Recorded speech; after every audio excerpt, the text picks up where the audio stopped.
It's just our hero pool plus our, like mental position. Like we got no pressure at all. We just playing our game. We just playing it for fun, and I think we playing really good.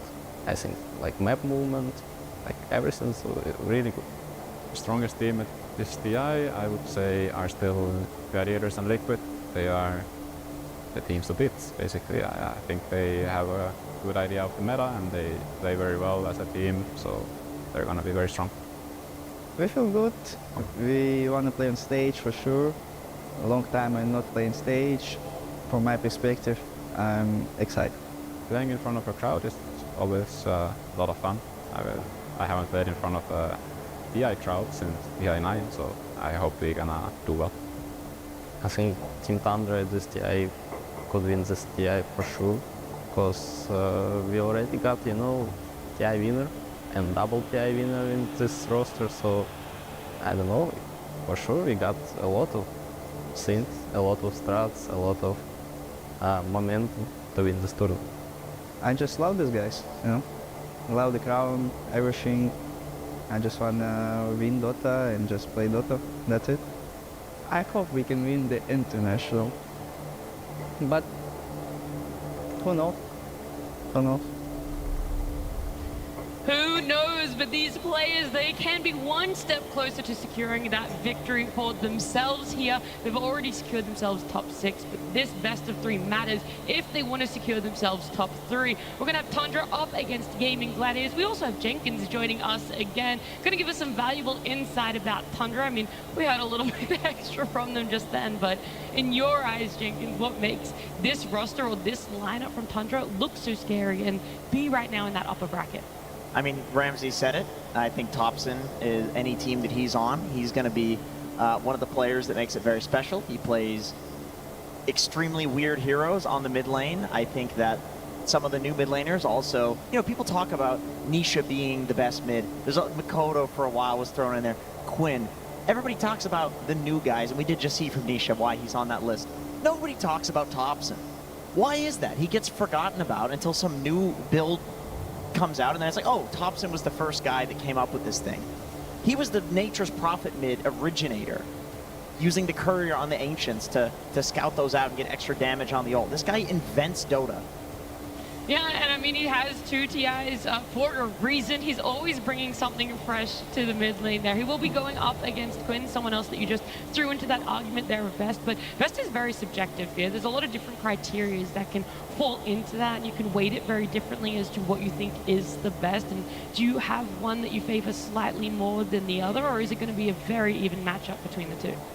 That one really depends, because like the mid lane isn't one-on-one anymore. Like some support can come over at 2 minutes, take your water rune, and then all of a sudden you just lose the matchup, right? And that is very difficult to say. So between the 2 of them, I would say Quinn is more stable, where Tapson is a bit more explosive, right? So I would always take stability over explosive, because you have your highs, you have your lows, and yeah, Quinn has proven tournament after tournament that he is a mid laner that rarely has a bad game. I do feel like this meta kind of favors Tapson more, because Monkey King and Evoker, those are the mid heroes that are But Tapson hasn't played Monkey King and Quinn has. Yeah. So that's interesting.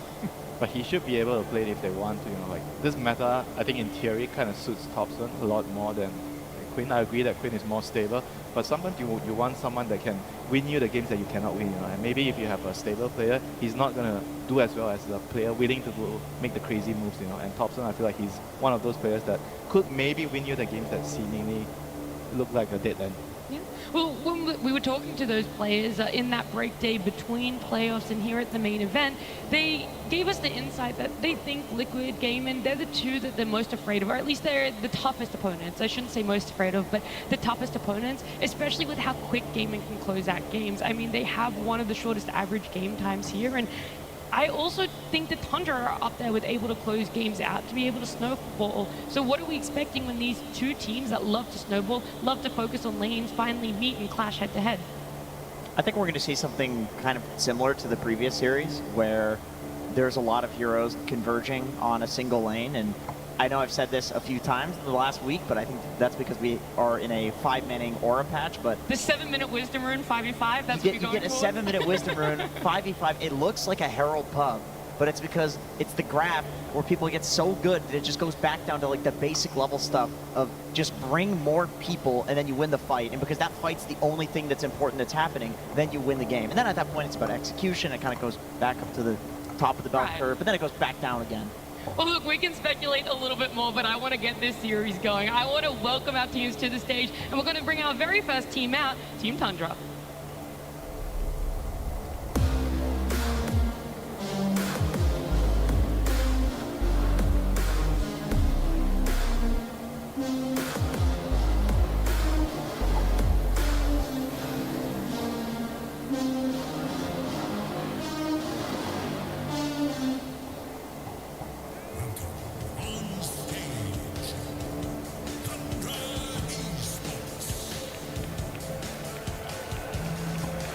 The 5 players are walking out on stage right now. May not be the 5 that originally qualified, but right now with the stand-in of Sapsa, they are doing fantastic. They're on that upper bracket run.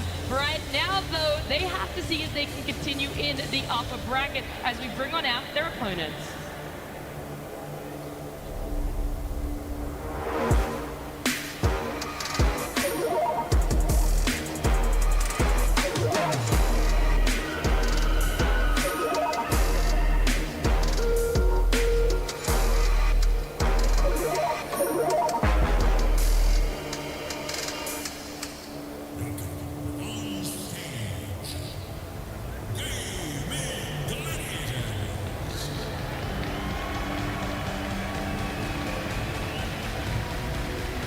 This 5-man roster dominated all of 2023. They just fell short at TI 12, coming second place, but right now they want to make a name for themselves. They want to make it at least to top 3 minimum.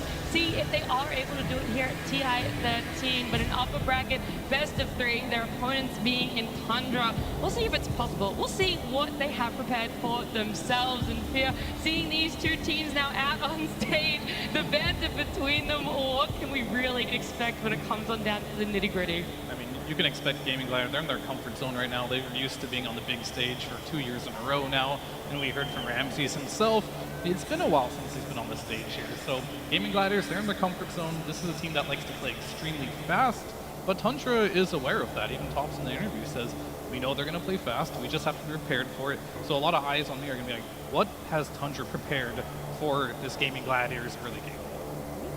That is something that hopefully we'll get an answer to when game number 1 draft does begin. But before that, these guys are settling on into their seats. Gaming Gliders, I feel like the pressure isn't really there the same as it was last year winter, and I think that's a lot to their advantage. But both of these teams almost have that to their advantage, that not a lot of people were expecting them with the year that they've had to be in that upper bracket, to be secured top 6.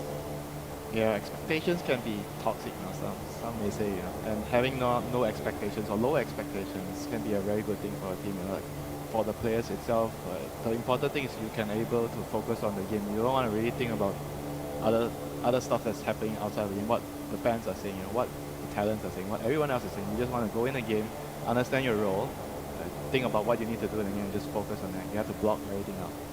Yeah, I agree. They've had a very decent year for gaming. I mean, they won Riyadh. I'm sure they're very happy with that. Last year's TI, I assume at the start of the year, probably weighed on them a little bit, you know, how close they were. But this time around, there's a different aura about this team. And I do agree that this is the sort of team that I feel like they can mentally recover if they did get knocked down to a lower bracket, or if they did lose game 1 and then go into game 2. They can have that talk. I don't know if it's CY or just because they've been a team for so long with the exact same 5 players, but they're incredibly resilient, and that is something Tundra's going to have to deal with in this series. You know, both of these teams, they have one thing in common right now at the tournament. They're very good at controlling vision. Like both of these teams have a very good amount of wards killed for their opponents, and also their own wards, you know, their own vision game. They are not as easily dewarded compared to other teams, you know. So that says a lot about teams that are doing really well. The vision game is going to be particularly very important. You know, for Whitemon, he's also one of the few players that in some of their games places a very high amount of wards, and I think the vision is going to be very, very crucial in this matchup when it comes down to who can play faster. So the vision is something that we're going to focus on when we get into that game. But what about beforehand? What about projects? How diverse are these two? And is there a lot of overlapping that we're kind of worried about? How meta do these two like to fall in line with as well? There's a good amount of overlap. I know Winter was saying that, you know, Quinn is not necessarily the Monkey King mid player that Tapson has been in the past, but Tapson actually hasn't played Monkey King mid in this tournament yet, and Quinn has. It's his second most played hero, so there's some of these heroes where the overlap is not necessarily in what was picked for them in this tournament, but what they're historically comfortable with, which I think is quite interesting. Like, you know, being good at a hero, but being like, you know, I have enough of a read on this hero that I don't think it's good in this game. Well, here's a graphic to visualize just exactly what is overlapping between them and what is very unique to the sides as well. I mean, looking at that Sniper and the Marana, you know, the Sniper slightly favoring Gaming Gladiators there, Marana slightly favoring Tundra.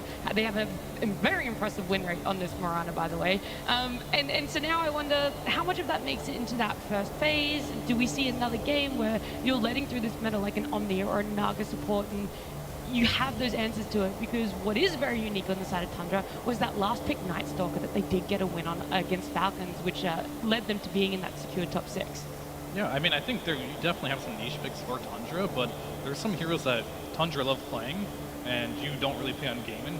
Mars is a good example of that. Ramsey's really good at it, but at the same time, Ace, he won't play the hero. So those are heroes that you can be like your throwaway bans to just make sure they don't have that. I think there's going to be a big difference in the offlaners in this series. You do have like Ace, who has these Brood Mothers, these Lone Druids that nobody else is playing, where you do have Ramses. This is a player that wants to play these Blink Initiators, or be some type of form of like initiation for the team, and this is when Tundra looks the best. We talked about it all through the road to the International. Ramses must initiate for this team for them to look at top form. You know, Ace, he doesn't really have that pressure on him. He can sit back and farm a little bit more if he really needs to. Not that he can't initiate, but they really like to play different styles of it.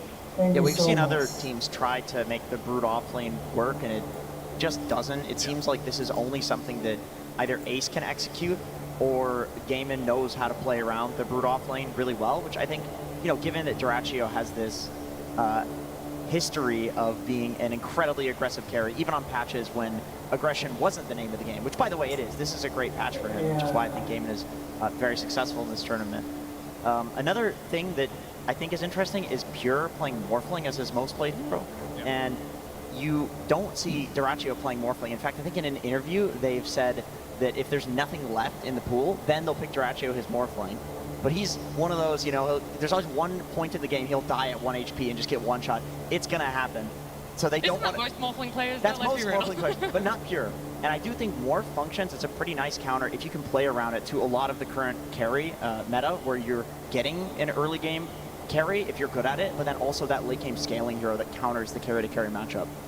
I'm actually glad that you actually brought that up, because I feel like the difference, I've been always talking about support pairings, but I think in this particular instance, the offlaner, what your offlaner likes to do and likes to play, and pair it with what your carry likes to play. I think both those players have a lot of things that you do in the game together, and if your offlaner is like Ace, he tends to take more auras and he farms more, then you want to carry exactly like Duraccio, because he's really, really aggressive. I think that is what makes it work. And on the other side, you look at Pure is more greedy, so he doesn't really play as much as Duraccio for the team. But on the other hand, he has Ramses that's always been playing Mars, so you can see the balance there between two teams that's very, very different. And when Ramses does play the farming heroes, this does not look like the same Tundra. And they've clearly identified that too, because they've changed their drafts with that in mind. Like, they're valuing this Mars incredibly highly, and I think they should. Well, looking at this hero pool, just for Duraccio as well as Pure here, but mostly I want to talk on the Gaming Gladiator side. What a lot of people said was a key to their success last year, and the shining moments throughout this year was Ace in that off lane. He was very stable, he was very consistent. If you shut him down, you were almost guaranteed to get a really good game against Gaming Gladiators. You're almost guaranteed to close it out. Is this the patch or playstyle, something different from Gaming that doesn't adhere to that, and we can't really push that narrative anymore?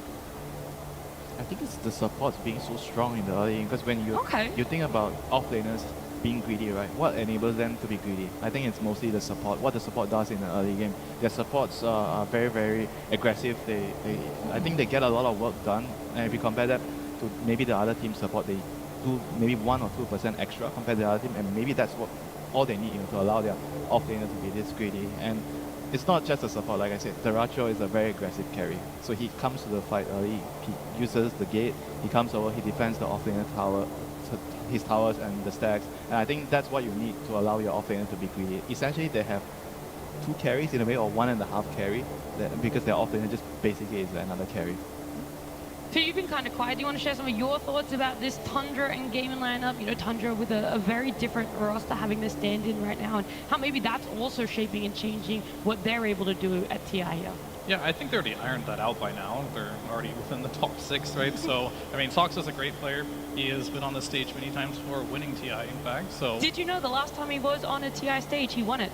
Well, there you have it. Because he was not present last year. That's true for Tapson as well. No, because Tapson in front of a crowd. he was in playoffs last year, which had a crowd in Seattle. Well, that's not what he said. I'm just saying. But anyway, I'll argue with Jenkins. I trust the man. You know, he said in an interview. Go ahead, this train back on the tracks. But I think right now, when you see a meta where not only Gaming and Liquid seem to be the teams to be, it does come from the carry role. I really think that Dyrachyo, much like Mickey, are very fast tempo type of carry players, and it does favor them. Yeah. When those teams are doing poorly, it's because it's like some, Morphling patch or some Terrorblade hard carry patch where they don't shine as much. And I feel like you can hit a balance on this one. Like, it's not one way or the other. Sure, playing fast is important, but I feel like Pure is a hybrid in that regard. He can play really fast, but yet he can also play really slow, and that's why Tundra is doing really well. And I think for Tapson as well as mid laner, he isn't necessarily going to be that type of player that is going to run around and make space for you. He might. You don't really know what type of Tapson you're going to get. Is he going to do that, or is he going to sit back with Sniper and just farm up? That really is up to him, and I think that's the beauty of his role right now. He gets to choose, and I feel like Ramsey doesn't get enough credit. I feel like he's enabling Tapson in a lot of ways, and even in the interview, he even said that, Tapson, he's going to hear it. Clearly, he has a lot of respect for Tapson, and he is adapting his play style to make sure that Tapson has a good game. I think that's fair. I think Tapson's the type of guy you just ask him, hey man, what do you want to play? And then if he says he wants to play Sniper and farm, you trust him. If he asks for a sniper and you need a mid that is going to be active, then you trust that he's going to somehow play the sniper where he farms the ag, shows up, and actually fights. He tends to do that. He'll even play like a farming girl mid and then show up to stuff depending on the game if it's a good game for the hero. What about some non-meta Tapson picks that we're either hoping to see for the crowd or hoping to see just for our entertainment? That hasn't been picked yet. No, he could have been picked maybe once, or not picked. I don't think so far anything he picked has been. Yeah, I would say that. What about Ricky? The Ricky could be interesting. I mean, we've all heard the whispers this hero. We've heard that there's, maybe the hero's doing a little bit too much damage in some instances, and people are not going for the defusal. They're going for the Ags rush and going for the facet, kind of farming, and then going for the eventual defusal, playing the hero in a way that's not exactly traditional. I saw people were spamming in pumps prior to this tournament, including Tapson. He may have been the first. I want to see like the Tapson though, where he does something so out of the box that you can't even comprehend what it might even be. You know what I mean? That would be interesting. So you sit here, you sit in the draft, and you're baffled. You can't even like back him up with numbers of why you think it could or should work. Mid. Okay. It has to be some weird item combination that goes into like some Venom mid with the facet. Yeah, usually it's a full build. It's not just like a weird hero in a weird role. He also does a build that you don't understand that ends. Gotta be a complete package. 5 items in, it clicks. Well, look, you guys putting me on the edge of my seat as to what we could expect out of these two teams if there is going to be that Tapson special pick for himself. But either way, we do have a draft, so let's see game number 1. Tundra Esports versus Gaming Gladiators. Game 1. Sigado ka din. Sana yung sapatos mo makain sana. Para may slot para mga ano namin mga hero. Una-una talaga. Una-una talaga iba talaga yung bo. Tundra, though, focusing a little bit more on those supports that we have hopped on and on about over the last week and a half. That Naga and that Shadow Demon, no far from Tundra at all. I do want to say one thing about the Invoker. We saw Say two. in the first series of today, this got first phase banned as well. And I would imagine that it's probably because on the last day before the break, we saw some very successful Invokers. And I'm just guessing that this hero was in every single scrim within the break. And then also, you don't want to give this to Tapson. Like, this is his most played hero in the tournament, and he looks extremely good on it. Yeah, I'll add the second point for Nat there. Okay. The last series they won was versus Falcons 2-0, and they had an Invoker both games. There you go. And there was this one game as well, they actually picked Invoker blind. Before the tournament, I thought Invoker was a hero that you needed to still see your matchup and pick it, but they picked it blind and the game went really well. He didn't really suffer in the laning phase as much, so that kind of changed my opinion on Invoker. He's like a hero that I feel like you can just pick and you don't really care about the matchup as much, and you're going to be doing a lot, like just running around the map. He's very similar to Monkey King in a way, I think. You're just getting your levels, and after that, you assist your side lanes very well. You go swap, you run around, you get kills, and it helps your whole team. The game that you're talking about is the Heroic series, and the Invoker won the lane against TA. Yeah. I remember that, and we were like, okay, I guess this matchup is just not the same as it once was. I will say one of my favorite things when we see teams come on stage or finally play again after a 4 or 5 day break is seeing what they either ban out due to what's its meta, they ban out due to respect, which is that Invoker, or maybe something's happening in the back end of the scrims that we haven't seen. This Visage, maybe Tundra place it very high, and because they don't have that first pick, they don't want Amy to be able to get their hands on it. So that one, the Visage, is it a respect? Is there something else going on for it? Either way, it does leave Gaming Gladiators to pick up the Marana. Visage is very similar to like a Doom. I kind of like to categorize these two heroes together, because when you talk about playing fast, right, these two heroes creates gold out of nothing, out of thin air. So it kind of speeds the game up really quickly. And if you're Tundra, if you're thinking about maybe we do want to slow things down, we don't want gaming to be playing at a very high pace. So those are probably the heroes that you consider banned, but definitely not. I didn't expect the Visage to be banned out. Yeah, I think surprised about the Mars. Surely they have something planned for this one. Even if you plan for it, Mars is just one of those heroes that, if you're Tundra, it's just stable. He gets the Blink Dagger, he runs around the map, he makes the space, this allows Tapson to play literally anything he wants in the mid lane. And I think that's really important for heroes like Sand King and Mars and why Tundra like it so much. It allows Tapson to have complete freedom to just dig deep as he wants to into his hero. It also doesn't really have any bad right now, right, as Mars. Sakit sa mata yun sa iba. Pag walang kasama. Yeah, as long as you lane with a range position 4, Mars will get something out of lane stage or potentially win it. And you're often laning against ranged carries because that's all that is popular right now. The heroes that beat Mars in lane are Slark, Ursa, like any heroes that if they gain some sort of stacking thing on you that will eventually kill you. Mars does not like playing into that. All of those heroes are bad. Yep, I think a lot of people don't remember what Mars' facet does as well. If you give him a good early game, he gets a couple bracers. His facet is, if he's outnumbered, he has extra health, right? So a lot of songs if he wins his laner game, leave him alone, and then go home mid, which is something he does a lot. Cool. Yeah, I'd like to see Sakit sa mata ko. what Gaming has planned for this, because Mars is Ramsey's most picked hero. They've played 4 games. They've won every single one convincingly. The games where he's not on an initiator like Mars, Tundra looks like a completely different team. So there has to be some answer. They're not just leaving this in. And then going, oh my goodness, they picked Mars. I'm shocked. No, this is definitely expected. Maliit ang mga binti. If you are going to pick up some sort of Slark type hero, I do think Ayusin mo, you need Mars. a lot of other heroes Ano to make it nangyari work. sa'yo, Mars? I mean, Parang one thing nandun about tayo sa Mars peryahan, is he doesn't build auras, right? So maybe you are thinking of trying to abuse bata that, na to. and you get an off laner, because Yan sa ating mga viewers dyan, may galang shoutout sa inyong lahat. so they can kind of use that to their advantage. Ayaw, You're gonna get cool. the auras a little bit faster, because usually with Mars you Cool, ayun, pair tutong with king support to computer build cool. Ayan. auras, and normally it just comes slower, you know, and Tila mo talaga you're gonna mga have a window viewers, where ang mga your mukha auras pa are a lang little bit pagod faster. ng Maybe you mata. can take advantage of that. I could see that paired with maybe like Ay, an alchemist nako. strategy, Isa something na doon where ang you naglalay. build the auras, you've Alk who's going to Kaya have nandito sa Mars dilim. doesn't necessarily Di ba? dumpster lanes. Yun. He'll do fine in Ganda lanes, ng especially against trophy. these ranged heroes, but an Alk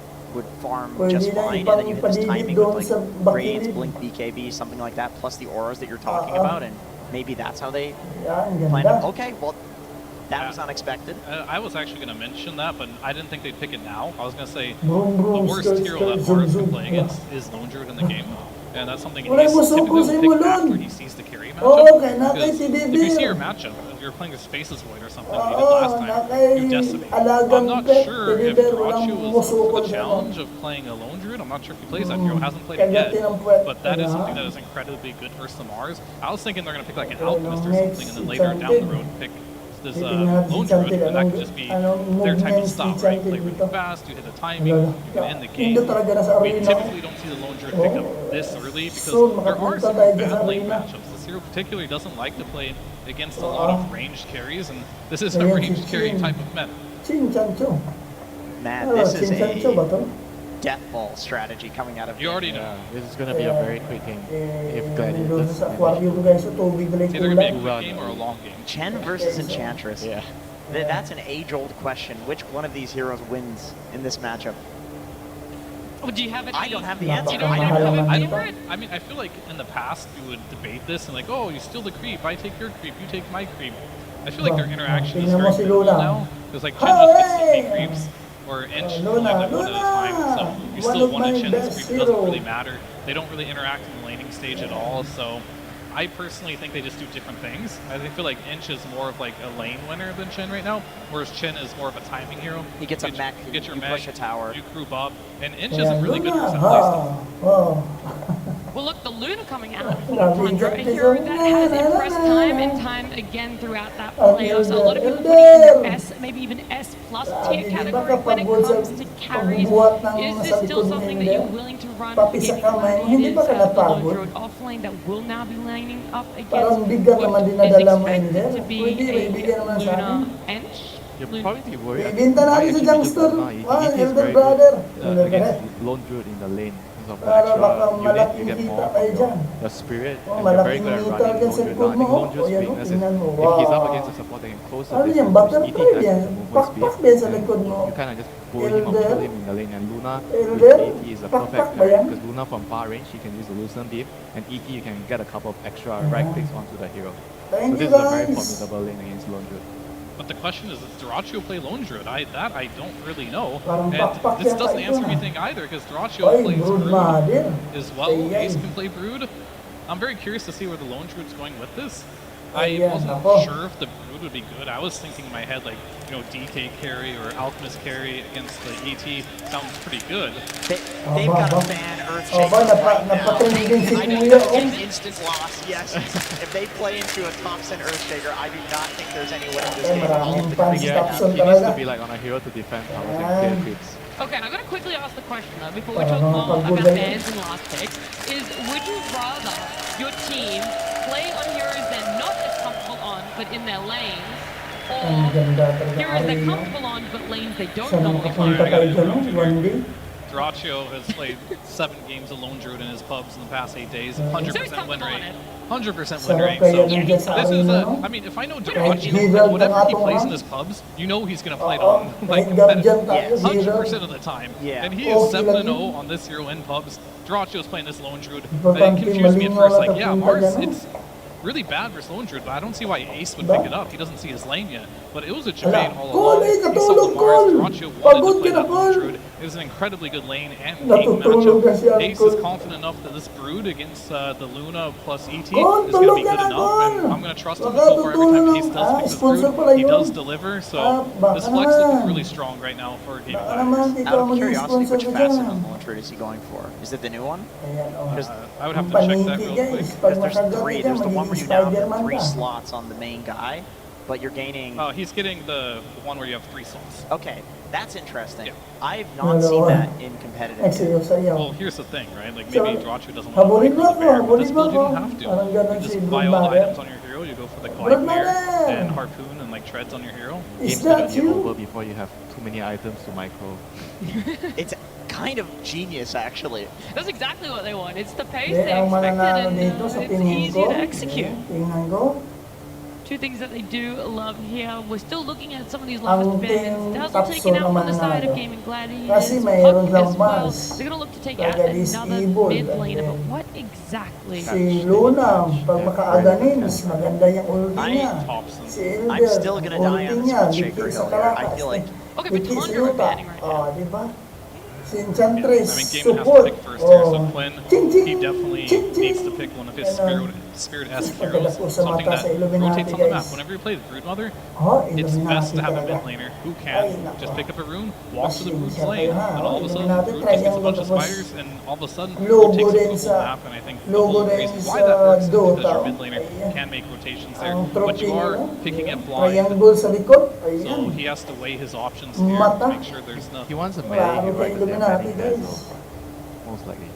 Yeah, Ayan. most of the spirits are like the melee guys inside a storm spirit, but I'm not sure if those Magka-pimples talaga pa sa Void Sigigula. Spirit. Hindi pa ka nag-enchant Emma, to just go ahead idol. and say it. I thought I'd Yeah, throw that Ember. one down. They don't really have to be That's horrible. spirits. They could be like a tiny. They could be shaker themselves, right? I was Could thinking be a about that. Sand King. leave the Shaker in and take it for Quinn. All you're thinking about Jenkins is that No, shaker. pwede. I just think Standard that they're i-check thinking yan about it. sa team Okay, you gotta give more. Ano? Try to Because try to if sell they some. don't want to pick it, they Tapson. kind of have to ban it. Yeah, I Ultra. agree. But it is a decent Earthshaker game for them as well. Paniki. They banned Batrider. I mean, these are like Paniki. Ah, Storm. That is the spirit. Like, No, now Thompson, this is where he Bombal. thrives. Lumilipad He si is last Storm pick. sa ako. Gonna open Sila The Tundra egg and see what Ano the yan, Thompson Storm? surprises Isa here. kang manananggal. Fantastic analogy. That's how it diba? feels like watching Wishy, Thompson play. wishy, Like, what am I going to get may today? What am I going to be treated with as a last pick here? He sees everything. He gets his Natatawa lane. ko He's sa not going to mga get blocked, which is like the characteristic big itong one. mga ano to.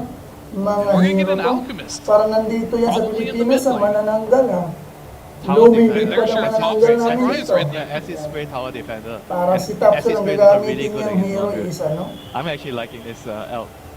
Ay, I will naku, say, though, okay, this is Alki. cool and everything, but you are Patay playing kayo versus dyan, the Lone Druid chop, Chen chop. lineup that is incredibly Yummy, fast. yummy. So if this doesn't Ayan, defend the guys. towers, which I don't think Acid Spray really deters Chen very much, this could get ugly fast. But if they manage to get a couple defenses, they have an additional carry now. Yeah. So it could be interesting.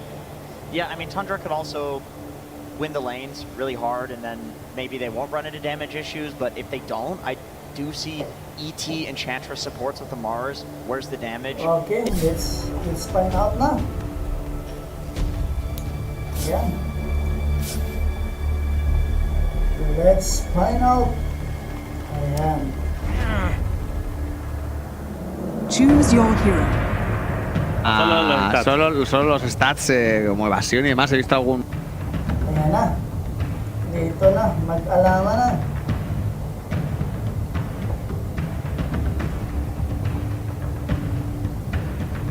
Ano kung nagamitin? Awan, di ba? Di ba? Alkis Tapson. Tapos mag-manage siya. Ayan. Luna at saka si Mars. Kaylee. Si Elder at saka si Enchantress. Support. Ayun, di ba? Ayun. Yun ang mangyayari ngayon. Ang prediction ko ang mananalo. Tundra. Tundra kasi may counter si Broodmother eh. May counter si Broodmother, si Mars at saka si Elder. Ayan.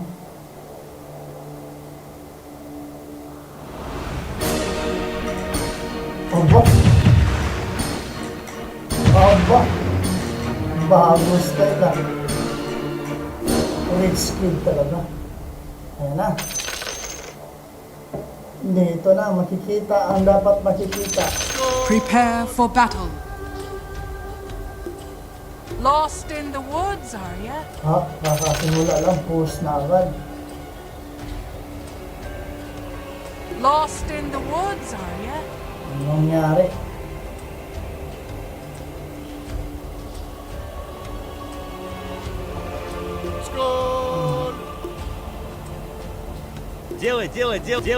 Делай.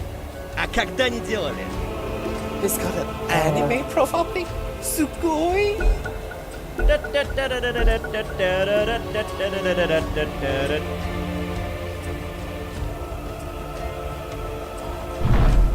Gila na.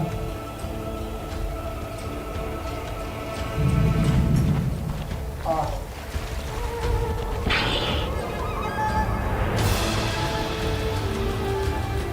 Ang saan ang tigil yan? Sumakit ang ulo ko doon ah. Is that pretty thing? Here, kitty, kitty, kitty.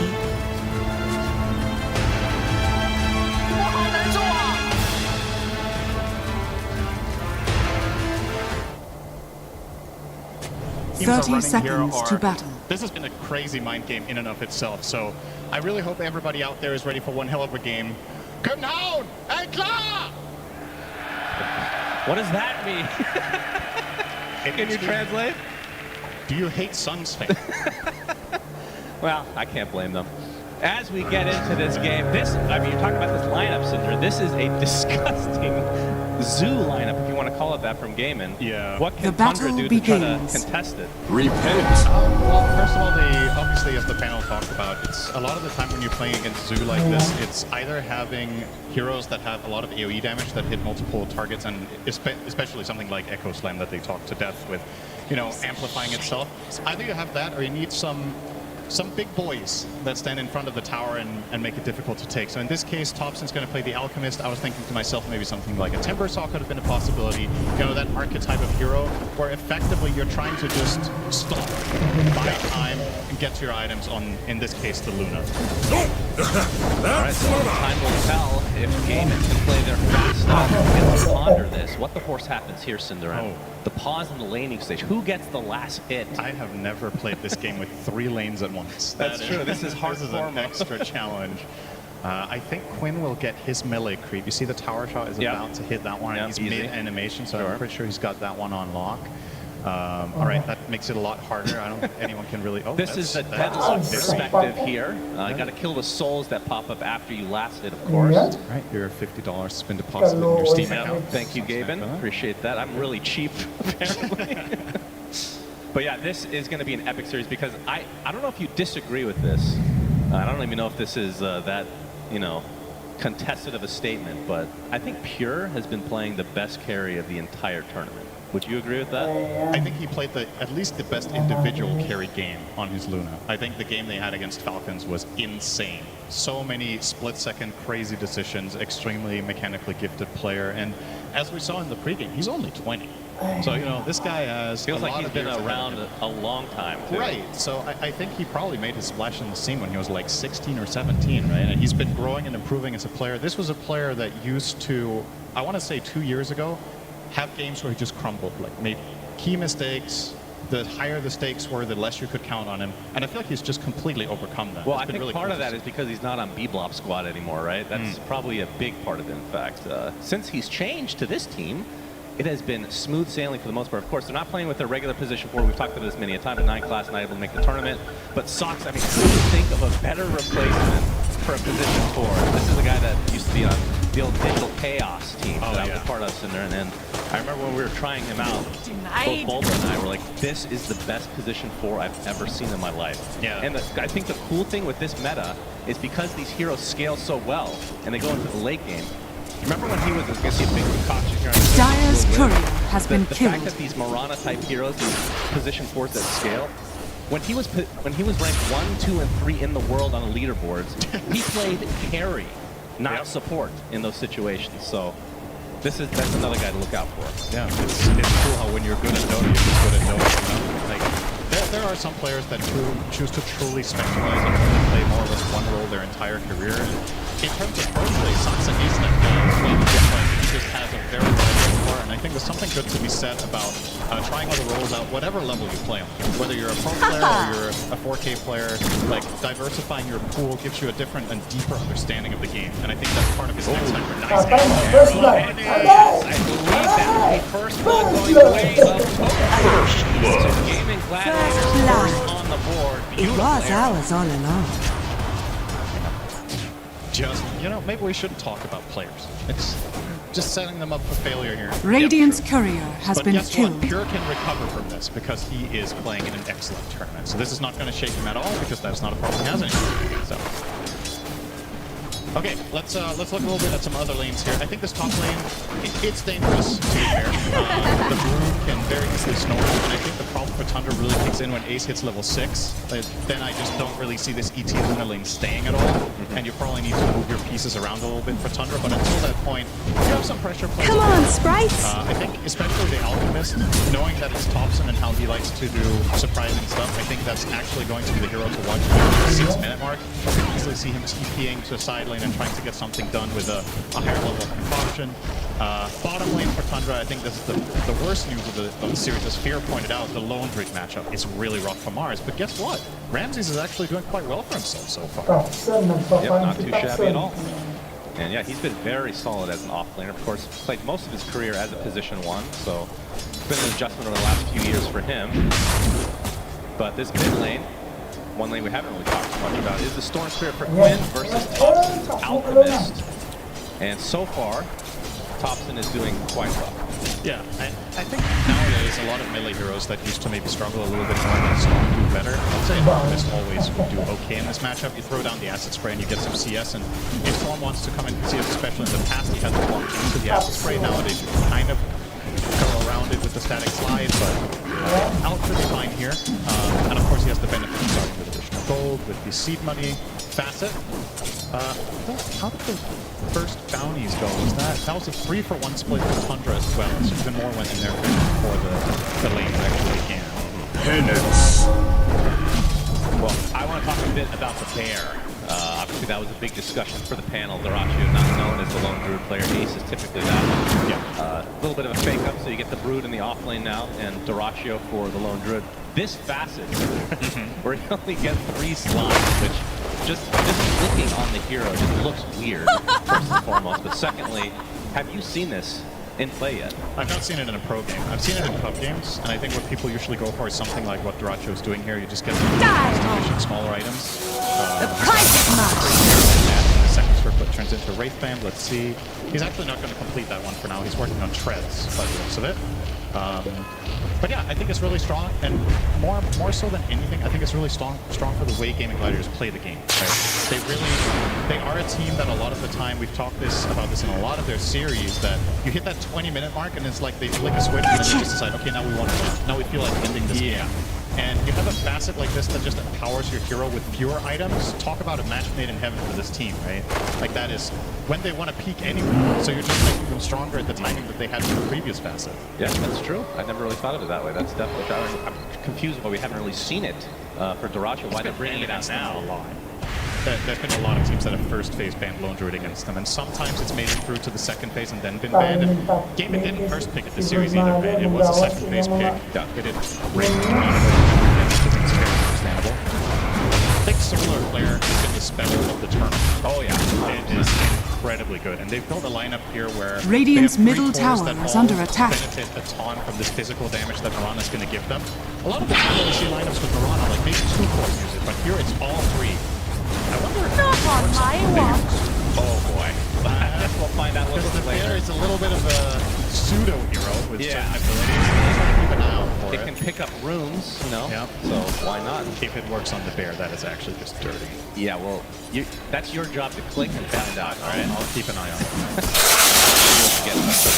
My reward by Tapson, but he did get that regen rune. So he was super happy about that. That is the first power rune of the game.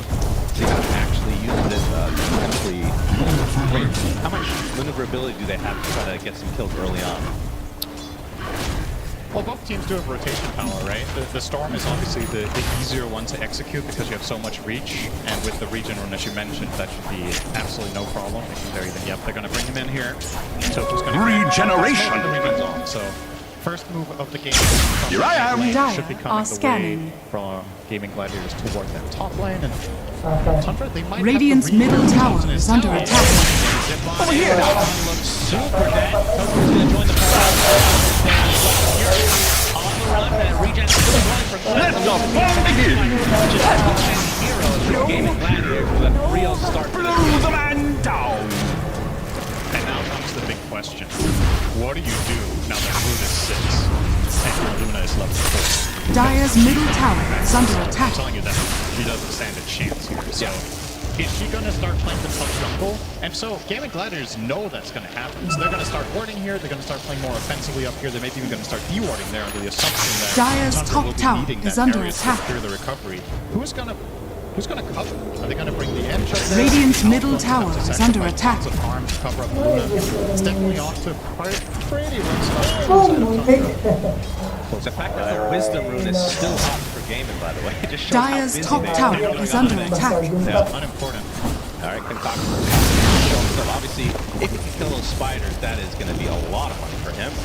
Ace does have to be a big question for that. It's quite difficult though. He can't target the spiders themselves. He has to run into them and explode, or he has to target on a hero that's next to spiders. And Ace has tons of experience on this hero, so unlikely.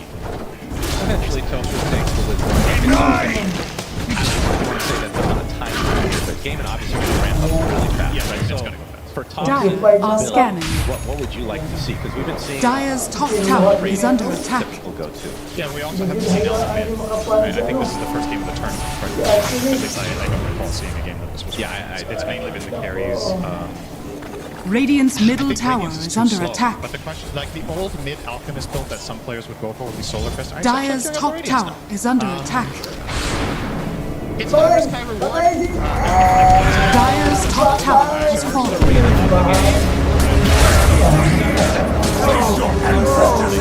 Down 1,000 at this point, so good to get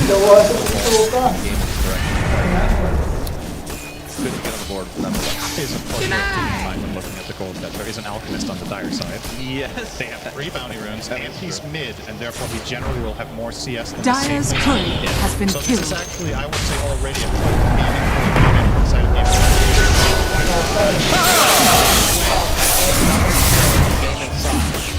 And Tapson probably just run away. So what I was thinking, half an alchemist would buy in mid would be the old Solar Crest. Yeah. Where you just amplify your position to the target does a ton of damage with that and acid spray and kind of snowball fights off of that and move on to the concoction. Not really an option you have anymore. Dire's middle tower is under attack. Most of the time, the best choice. I just think this game particularly, the pace might just be so high that it gets this radiance and then they're pushing high ground. Dire's middle tower has fallen. Already now taking over that mid tier 1 and the top tier 1, so 10 minutes in. 10 minutes in. Nice voice line. Go buy Thank it you. in your Dota 2 store right now. Yeah. It's nice when your players and co-casters advertise for your He really needs it, guys. He needs this win, all right? So, at what point is gaming going to be ready to just fire? Is the question I have. I guess 1 to 2 auras is when they just look to push the high ground. So Chen will be getting the drums here. Those are not far off, so that will be the first one. I think Brood Greaves we're looking at 3 minutes. Lone Druid is going for a Maelstrom first. Pretty standard.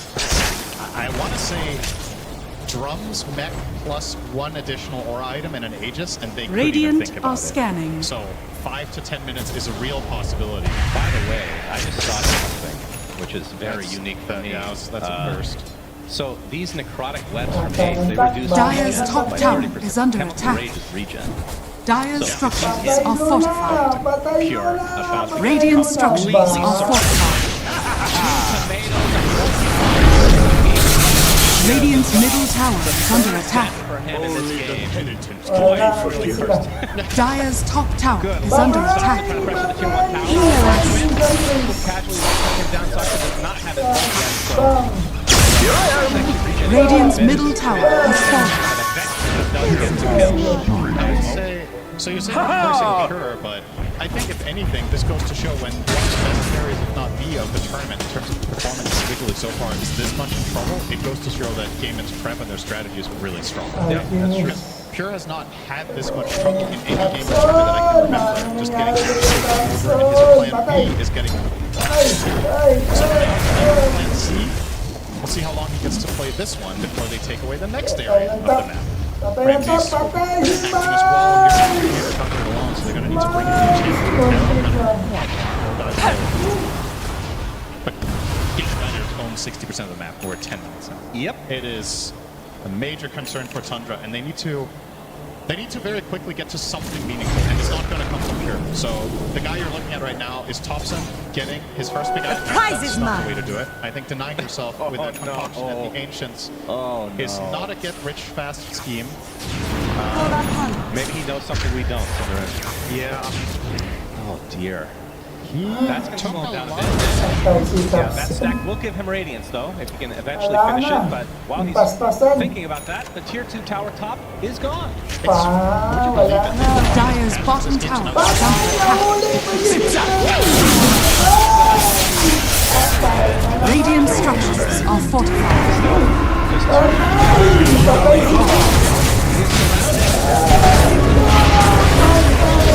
Dire's top tower is under attack. And now Pure will get the trade, so not He traded in a 1v4 and forced like 2 resistance. It doesn't get much better than that. Okay, he had Anaconda, so let's call it 1.2 against Dire's bottom tower is under nice attack. Tundra and all, but Dire's again, structures now are effectively fortified. what this play did is it forced all of Tundra down in this area now. And for Gaming Gladiators, this gives you the option of, we talked about constricting the map. Are you going to try to flush them out of this area now? And if so, where are they going to go? You have Vision top. You know the storm is happening in that area. He just lives up here now. It's his new home. showing off the Radiance is Tapson, so do have to be a lot more careful with those little spiders. Over here now. I assume, I mean, he's maybe or something like that. Or is it the other way around? 9-2. Blown away.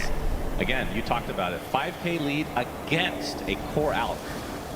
As Tapson, he will run into Duraccio. No option. Now Pure's in the area. He's going to get the whole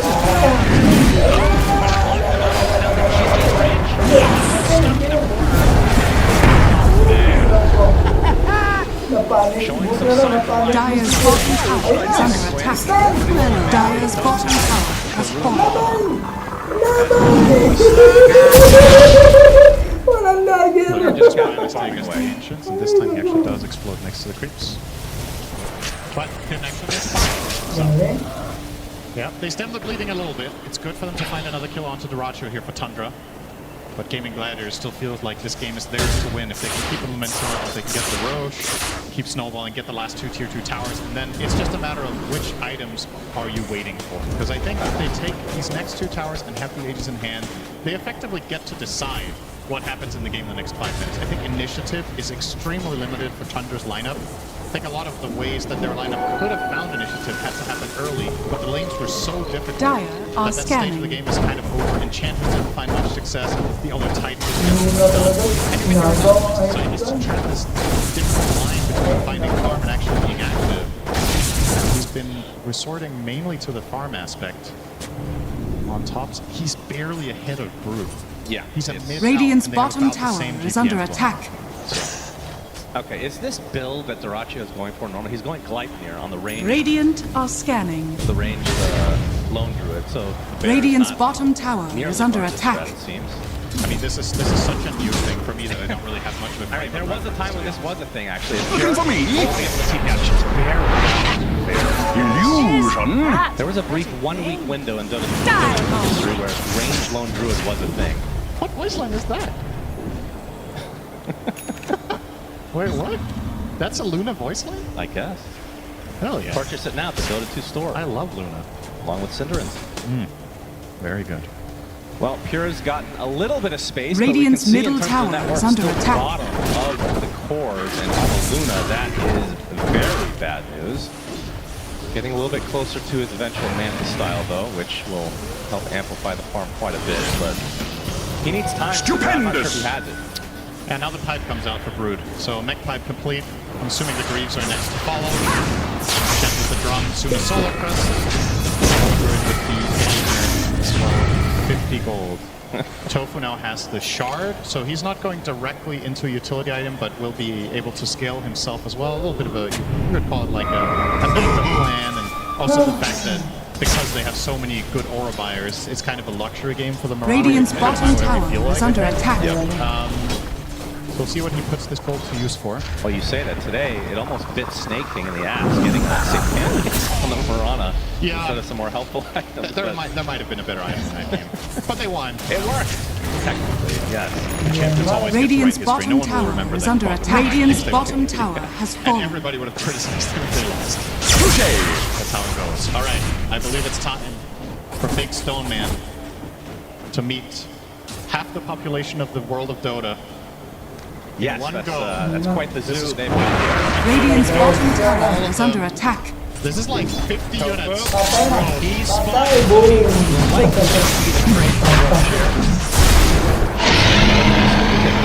as we talked about.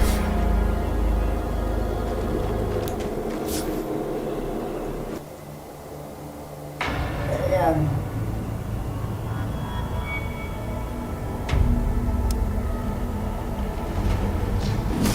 Dire are scanning. Radiant's middle tower is under attack. 比赛最好的一个时间点。因为这边的话 ，Graduate Ayan.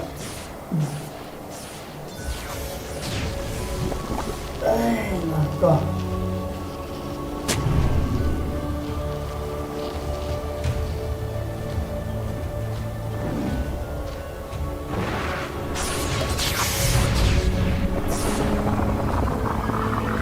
What happened to that I'm over here.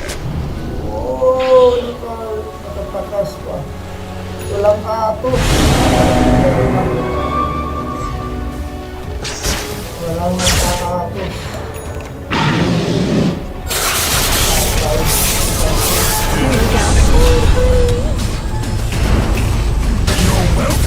Dire's turret has been killed.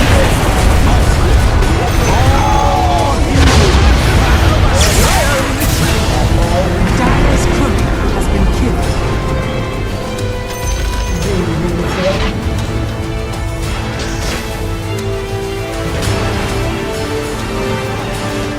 Good mother, wala yung counter ni good mother.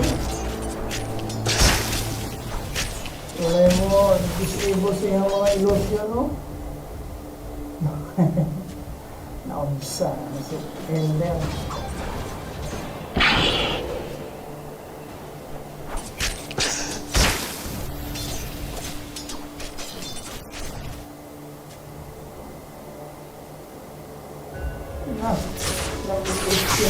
Elder.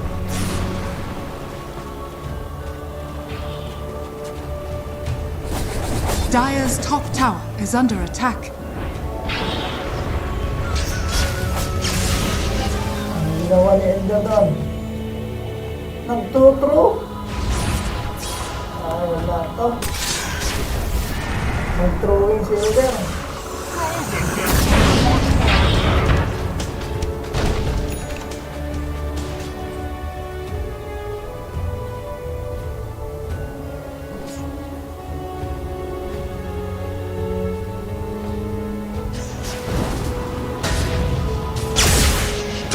Dire's middle tower is under attack. Good mother. Wala yung counter. Dire's structures are fortified. Walang counter si good mother.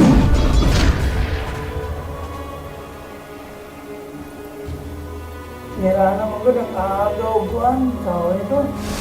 Ang agaw farming.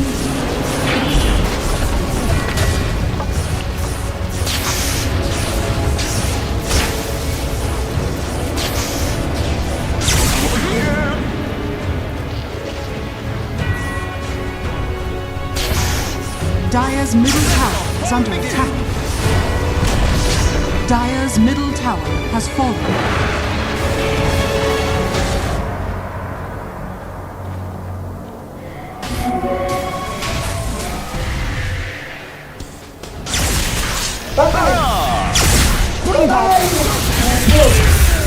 Dire's bottom tower is under attack.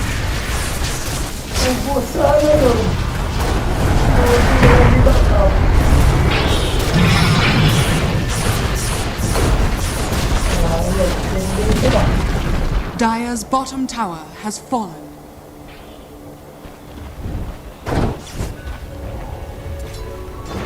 Radiant are scanning.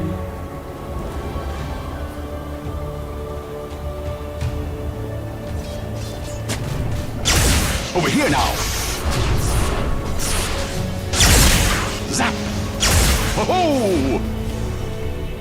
Radiant's top tower is under attack. Dire's bottom tower is under attack.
Where's the party?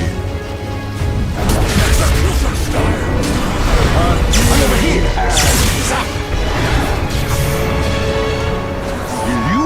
Illusion. Looking for me?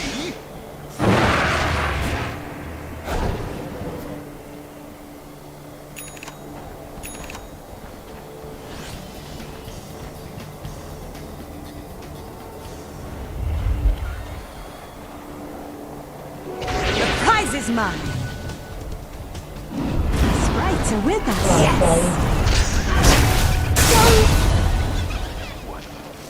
Patay si Enchantress. Wala silang ward. Hindi nag-ward yung kami. Walang ward. Walang nag-ward. Zap.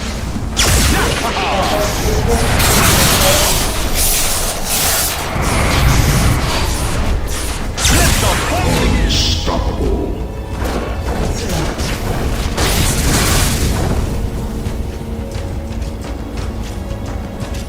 The formula for perfect.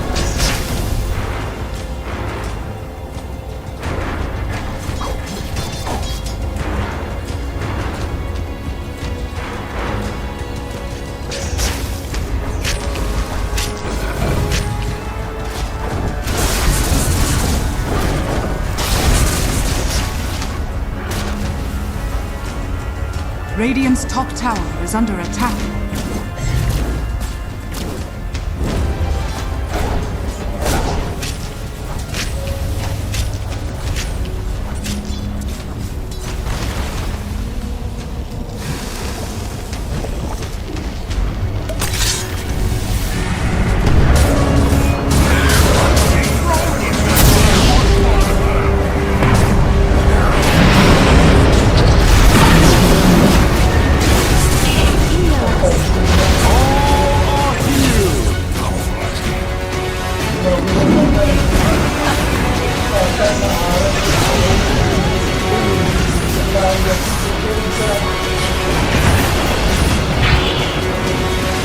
Radiant's top tower is under attack.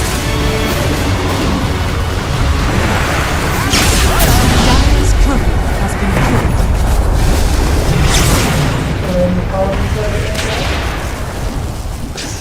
Dire's bottom tower is under attack.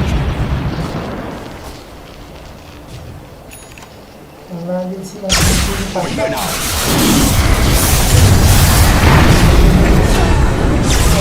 This is a good opportunity.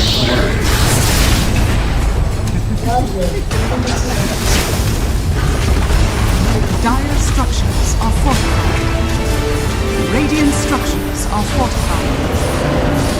Dire's middle tower is under attack. Dire's middle tower has fallen. middle barracks are under attack.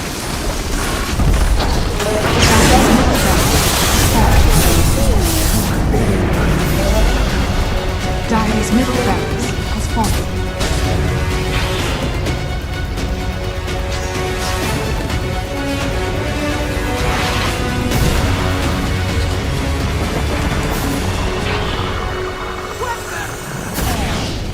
Dire's middle barracks has fallen. Araw din. Ay, nako.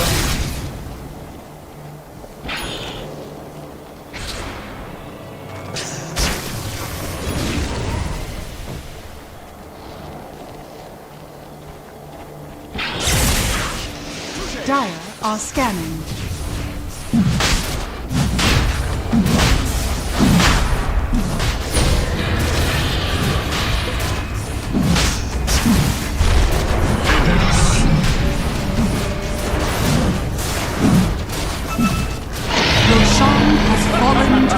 Immortality is mine!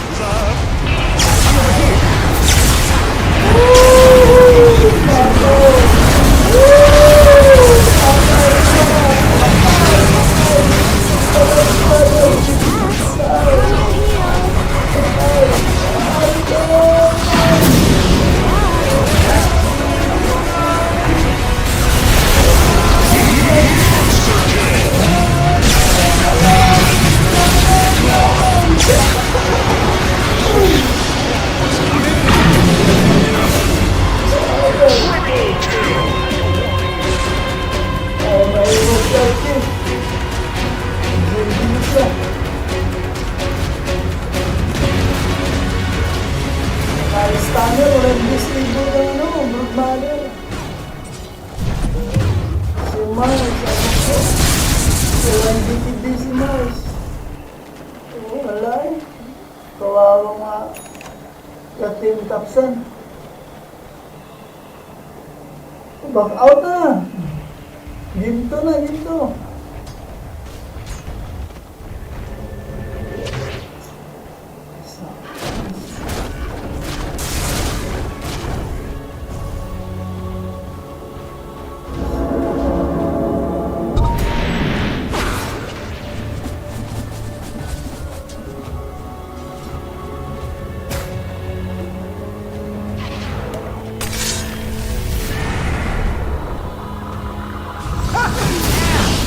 Dire's top tower is under attack. Dire's courier has been killed.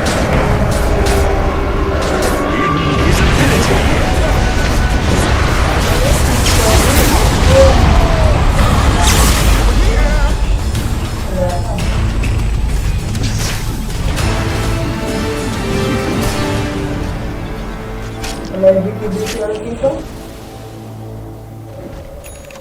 Nakasalt siya. Dire are scanning.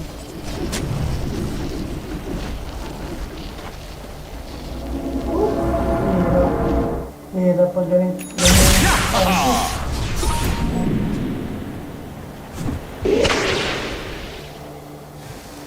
Wag, balik ka na, makailan!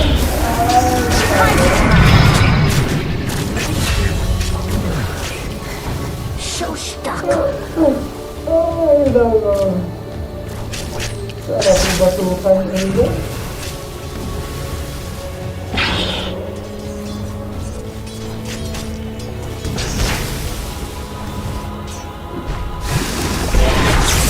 Let the fun begin!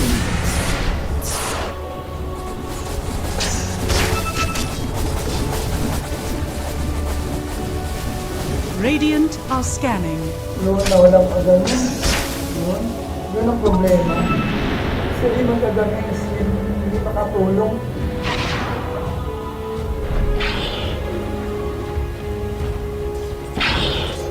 Pagyanin sana si Luna para makatulong ang IT. Dahil classing.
that they had. That was completely overwhelming. Just an overwhelming ball that Gaimin brought to the table here, and Tundra, they have to change things up for game 2. Absolutely. Let's see what the panel and Jenkins have to say about Lone Druid.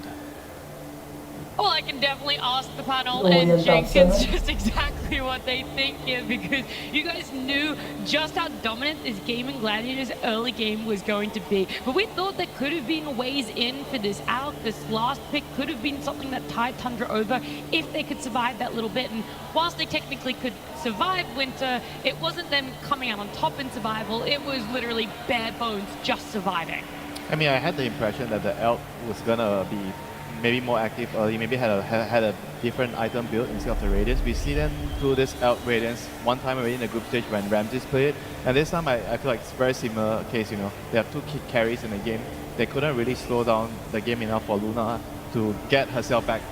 She had a disastrous lane because she was like so poor from the start, and she was like always constantly just playing catch up, like waiting for the Mars and the Elk to help you get yourself back into the game. But if your Elk is also buying a Radiance, then I feel like it's kind of a very, very hard position to be put in, you know, as the Luna. So what is the build on Alk then? Because I mean, I feel like he got pretty farmed, but he just didn't do anything. Like, I did not feel any impact from the Alk in that game. Yeah, I'm not sure if it's just the build Link or just Orchid or something. Yeah, just how he played, or it's the build. I was kind of thinking along the lines of maybe going for like Dagger at some point. Like you have to play with the Mars, right? I feel like that's the point of defending the push from GG later, and you need to join with the Mars when the arena comes. You have to kind of fend them off when they're pushing your towers, but that kind of didn't really happen. They were always like trying to trade farm elsewhere on the map. They were split pushing, and that wasn't really the vision I had in mind when I saw the Elk pick. I thought the Elk had a lot of potential, but in the game it just looked like another carry. Do you feel maybe getting a little bit kited as well, the Alk here, just not exactly what short, like which target to lock down, to where to go onto? Because everyone on Gaming Gladiators was always escaping. I mean, this fight is one of those just by a little bit of health. So it felt like maybe they weren't on the same page of exactly who was the high priority that they needed to take out, and that's where Tundra's team fight fell apart.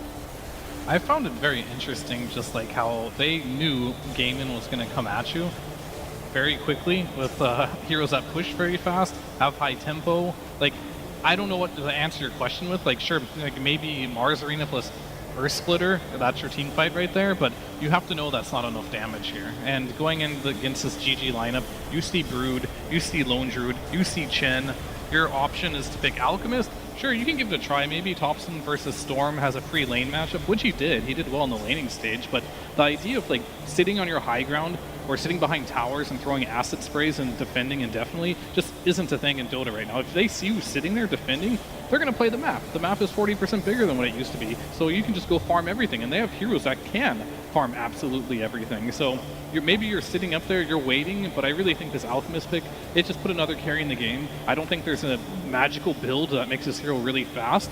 Maybe you get a fast Radiance and fast Blink, and you can play quickly, but unfortunately, Pure suffered because of this. That's just how it went. I do want to do a slight pivot away from the Alk, because I know that's what everybody's looking at. It's like this last pick didn't work out. It might have also gone that way if Tapson was just on a normal hero too, because to me, the absolute MVP of this game was Tofu.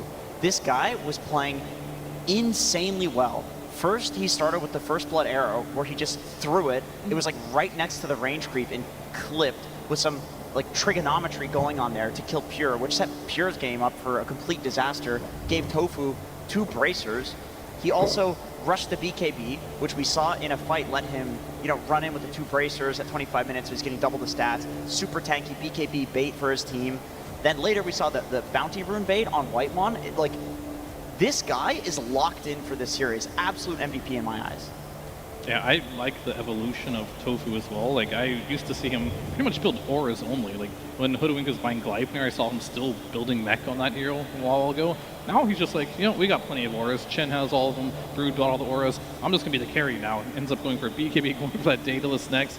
Made a good transition. I feel like his growth has been nice to see. And yeah, and I wanted to spotlight this here. This was one of the big problems of the game here. Ace Brood, typically whenever he does pick it, becomes a problem. 14 minutes in the game here. The difference in net worth is astronomical here. Same with the items as well. And this is where you kind of want a mid laner who can just be like, all right, Brood's a problem. Let's go ahead and rotate, kill this Brood. crack open that pinata, but they just couldn't because this Alchemist was farming Ancients while Luna was just getting tracked down in the secondary jungle. I think that is one of the bigger issues here is how Gaming Gladiators were able to take towers as fast as they could. I mean, that's one of the benefits of having that Broodmother on your side. But not only that, they're able to farm across this whole map. And when it mattered most, they were still able to converge and connect with each other, Winter. And I think that that's something that's really difficult for teams to be able to find that balance. How are you able to split, make the most of a map, but also come together and make sure you have that numbers advantage in team fights when it matters most? I think this all comes down to the talk after the game. Everyone's sitting down there, we're looking at the replay together. We need to all come to the same conclusion. This is how we want to play. And in the game itself, you kind of, when you're looking at the minimap, you know where you have to be. And it's not just that, and also the communication. When someone is really telling everybody, we need to go here, we need to move to this location, everyone just full trust, we drop everything we're doing and we just move to that location. Look, I love the opinions you guys have given here. It's quite serious, you know. I mean, we're in the upper bracket of TI right now, but those teams, they're going to go backstage, they're going to reset before game number 2, and right now for us, we're going to head on down to the crowd with Tsunami. Thank you very much, Nat, as I am here. Copenhagen is the last series of the night. How are we feeling? It's been a fast day for you guys. Hopefully you can keep that energy if this goes to 3 games. But in the meanwhile, I'm left wondering about what it's like to interact with everybody, because so many times I read online, for you, Nat, and all the panel, that they're like, I don't believe these panel opinions. They don't know what they're talking about, but I disagree. I think that our panelists are professionals, so much so that I think that they could defend the most outlandish, ridiculous opinions that people have. And I've actually got some people here to ask some questions to our panelists. So, for our first panelist, first of all, introduce yourself. My name is Mark. I'm from Germany. Oh, it's a pleasure to have you. I'm assuming you're rooting for Tofu. Yeah. Go figure. All right. I would like you to ask a question to Nat. The most ridiculous opinion you can think of that she has to defend. Is Dota from Down Under the best Dota in the world? Ooh, Australian Dota, Nat, the best in the world. That's a tough one. What do you think? Yeah, look, I mean, it's definitely a hot take, all right? I'll give you that one. Yeah. I think a lot of people out there might not agree, but I definitely agree with you, okay? Some things to back it up. Yeah, I know, right? If you're opinionated, you can't just say, trust me, bro. You got to say a little bit extra in the tank there. I mean, we've had a 2-time TI winner in Ana. Just before that one, we had a TI finalist in KP, who has now moved on to coach a top 3 team in Liquid. And I mean, considering our population, the results, it's pretty good. But if you want the extra spice on top, the amount of Australian Dota 2 talent working this international and the road to international, percentage-wise, it's up there. There's 6 of us out there, you know? Wow, compelling stuff. I think the public at large is convinced. Are you convinced? Is Down Under Dota actually pretty damn good? She made some good points, but not entirely. You'll have to win her over a second time, but we got more panelists on that desk. I want you, my friend, to ask a question for Fear, but first of all, introduce yourself. My name is Andrea and I come from Montenegro. Okay, okay. Now what do you got for Fear? The most ridiculous idea that Fear has to defend. Should have CDC won the TR5. Ooh. Evil Genius's TI champion, Fear. Should you have won that Aegis? Well, that's an interesting question. I think Aggressive was the best carry in the world at the time. They stomped us 2-0 in the upper bracket final. Shiki was saving strategies. So sometimes you just get lucky, I agree with you. Okay then, wow. He really thinks he shouldn't have won. That is what he does on panel. A real self-character assassination there, but I admire the effort. All right, my friend, introduce yourself. Hello, I'm Patrick from Croatia. Right on, right on. All right. Could you give Winter an opinion to defend? They should bring back old techies. They should bring back old techies, Winter. Already, apparently, that's not that hot of an opinion. But Winter, do you agree?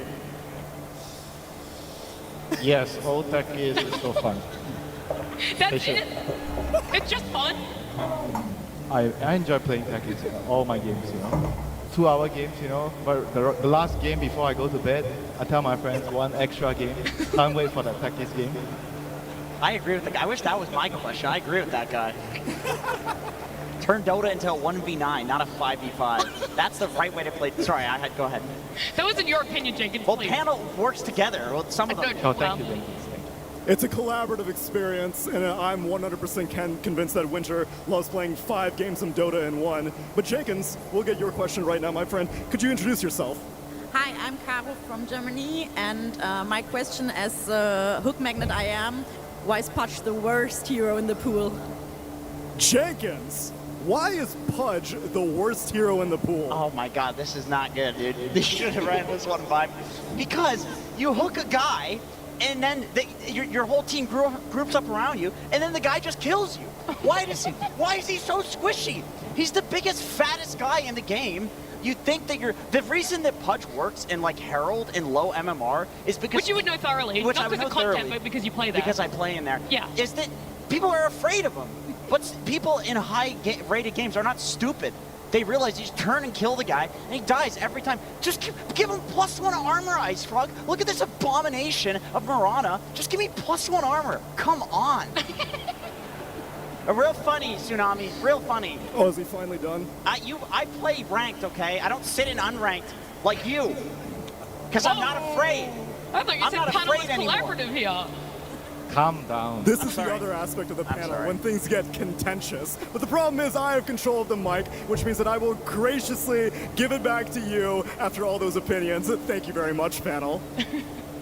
Thank you so much, Tsunami, and everyone else in the crowd that was able to ask us questions there. I feel like we did well, though, to defend some of the hot take opinions out there, especially Winter. It's just fun. I love 2-hour Dota games. Yeah, it doesn't, you know. The one game before you go to bed, it just happens every time. The techies game. Yeah. I'm sure you had one of those games. I mean, yes, definitely. Everyone's had that. I feel like it doesn't really happen so much in this patch. And when we look towards our competitive games as well, it really doesn't happen. Very rarely, Jenkins, even in this event, have we even gotten to that 60-minute. It has happened, but it's really rare compared to the previous internationals. It's happened in a couple of the game 2s today, so I would love Elimination mostly, I feel. Yeah, that's true. When the pressure is on, I think that's when people are a little bit more afraid to make moves. That's when some of the mistakes get made, and so you have comebacks. You have comebacks in both directions where the games go very late, but still, I would like to see that game 2 trend continue. You know, let's see some 60-minute Dota here. I mean, if it's going to happen, it's down to the coaches as well of what they want to draft. For me, it's really down to what is Moon saying to the Tundra players right now, because it was a beatdown. Let's be real. They couldn't survive that early game in a position fear to even have a potential mid to late game, to even want to be able to take fights that aren't you being 5v1. Yeah, I mean, Moon had more papers than CY did in that locker room there, but I wonder if that's what they need, a strategy adjustment. Looking at the picks, what they're going to play against, what they're going to pick to counter that. They clearly knew Gaming was going to do this, but they just didn't have the answer. So hopefully they have a secondary answer to this, because I don't think Gaming's going to change their style at all. They're going to play the same way. They're going to keep playing that way until we prove to them that they can't play that way. Then they'll still play that way anyway, because that's just how Gaming plays. Look, they do find a playstyle that works for them, and they keep going, and even if there is that minor setback of a game, they will still go back for it. But both of our teams are right now coming out on stage, Gaming Gladiators, with that 1-game advantage right now. We said that we love when Tapson goes out of that meta, when he picks up something new in that mid lane. Credit to him, Winter. The mid lane was very even. It wasn't this beatdown where an ALK mid lane felt like it couldn't work. It was just that later part of the game where it wasn't that impact. Yeah, I always say I'm a very big fan of trying something in the first game. If you have an idea that you think you can break apart the meta game, I think go ahead, you know. If it works, it gives you such a big advantage in the next game. Now, unfortunately for them, they have to go back, you know, to what works, but it takes a lot of courage, you know, to try something in the first game, and I give them that. I agree. I think that's probably the talk that Moon had. He's like, all right, guys, we tried some. It's my fault. Crazy stuff. No strat saving. Right, exactly. Like Theo was talking about. Yeah, I picked some weird stuff. Let's just go next, and we'll play something a little more normal. And you know, normal for Tapson is still abnormal, but that was true. Very abnormal. if he could have gotten his like last big dazzle, or we talked about the Earthshaker, like something like that, I think the game would have been entirely different. And also, I don't want to just say it's the Alc mid. I also credit to Game Gladiators. Like Quinn was incredibly active in the early game on his Storm. The very first rotation, he was completely out of mana from shoving the lane. He had a regen rune, and then they smoked and killed Pure, and at the same time, Dyrachia was coming through the portal. So these guys were just crazy coordinated in the early game, where I feel like the Alc is almost like a red herring in a way, where Gaimin... There's a deeper issue at large. There's a deeper issue. A bigger skill gap. There feels like there's a skill gap, and I hope for the sake of getting that 60-minute game that Tundra has also identified that Gaimin was making very fast moves, and Tundra needs to adapt to that in this game. I would disagree that that was abnormal for Tapson. I would say it was not abnormal enough, right? The Alc, sure, abnormal. We talked about it earlier. We need layers of abnormality here. Like, we need to make sure the item build is also strange. But him going Radiance was too normal. Okay, fair enough, yeah. So he needed to go something like Blink Rush or something like that to really catch him off guard if that was ever going to work. Blink Bloodthorn. Didn't really work, and we talked about trying something new in the first game. I feel like Gaimin also did that with the Lone Druid on Dyrachia. They tried something new, that worked, so that can't be understated going to game number 2. You try something new, it works, and that gives you even more momentum, and especially Lone Druid, of all heroes. This is something that Ace is so good at, right? Now you're just scared of this hero when no one else is playing this hero in the entire tournament. Yeah, and on top of that, he kind of didn't really play a perfect game as well. He had a couple of bad deaths in the first game, but it was still good enough for them to win. So that itself is such a big advantage. Going into the next game, do you have to use one ban to deal with it, or you have to come up with a much better solution? Yeah, well, that's my biggest question, because Game Gladiators did have that respect towards Tapson. In fact, that first ban they did overall in draft number 1 was that Invoker. It was very directed towards Tapson. I think there's no shame in if you wanted to have that adjustment and also put the respect on the Lone Druid and go, okay, game number 2, we really weren't prepared for this. Let's try and corral them into something that's what we expect. Something that's a little bit more in the box of what we prepared over the last 4 to 5 days of Gaming Gladiators. But will they do that, though? Because I feel like, good question. As Gaimin, that was your counter to the Mars, right? It was a surprise. Yeah. Now, all of a sudden, they're like, oh, we can just do something new now, and now you have to prepare for something else that they might have stored. Do you think if Tundra first picks Mars again, Gaimin will first pick Lone Druid as a response instead of going for the Mirana and risking the second? It worked, right? Why are they going to change it? And if it doesn't work this game because you come up with another solution, good for you, Tundra. And Gaimin's going to find something else in the next game, but for now it works. I mean, if there's another OP hero in the pool, they might overlook the Lone Druid, but we'll see. Well, look, the stacks of papers are out there. The players are sitting at their computer. The coaches have their headsets on. All there's left to do is get into a game number 2 draft. Tundra Esports versus Gaming Gladiators.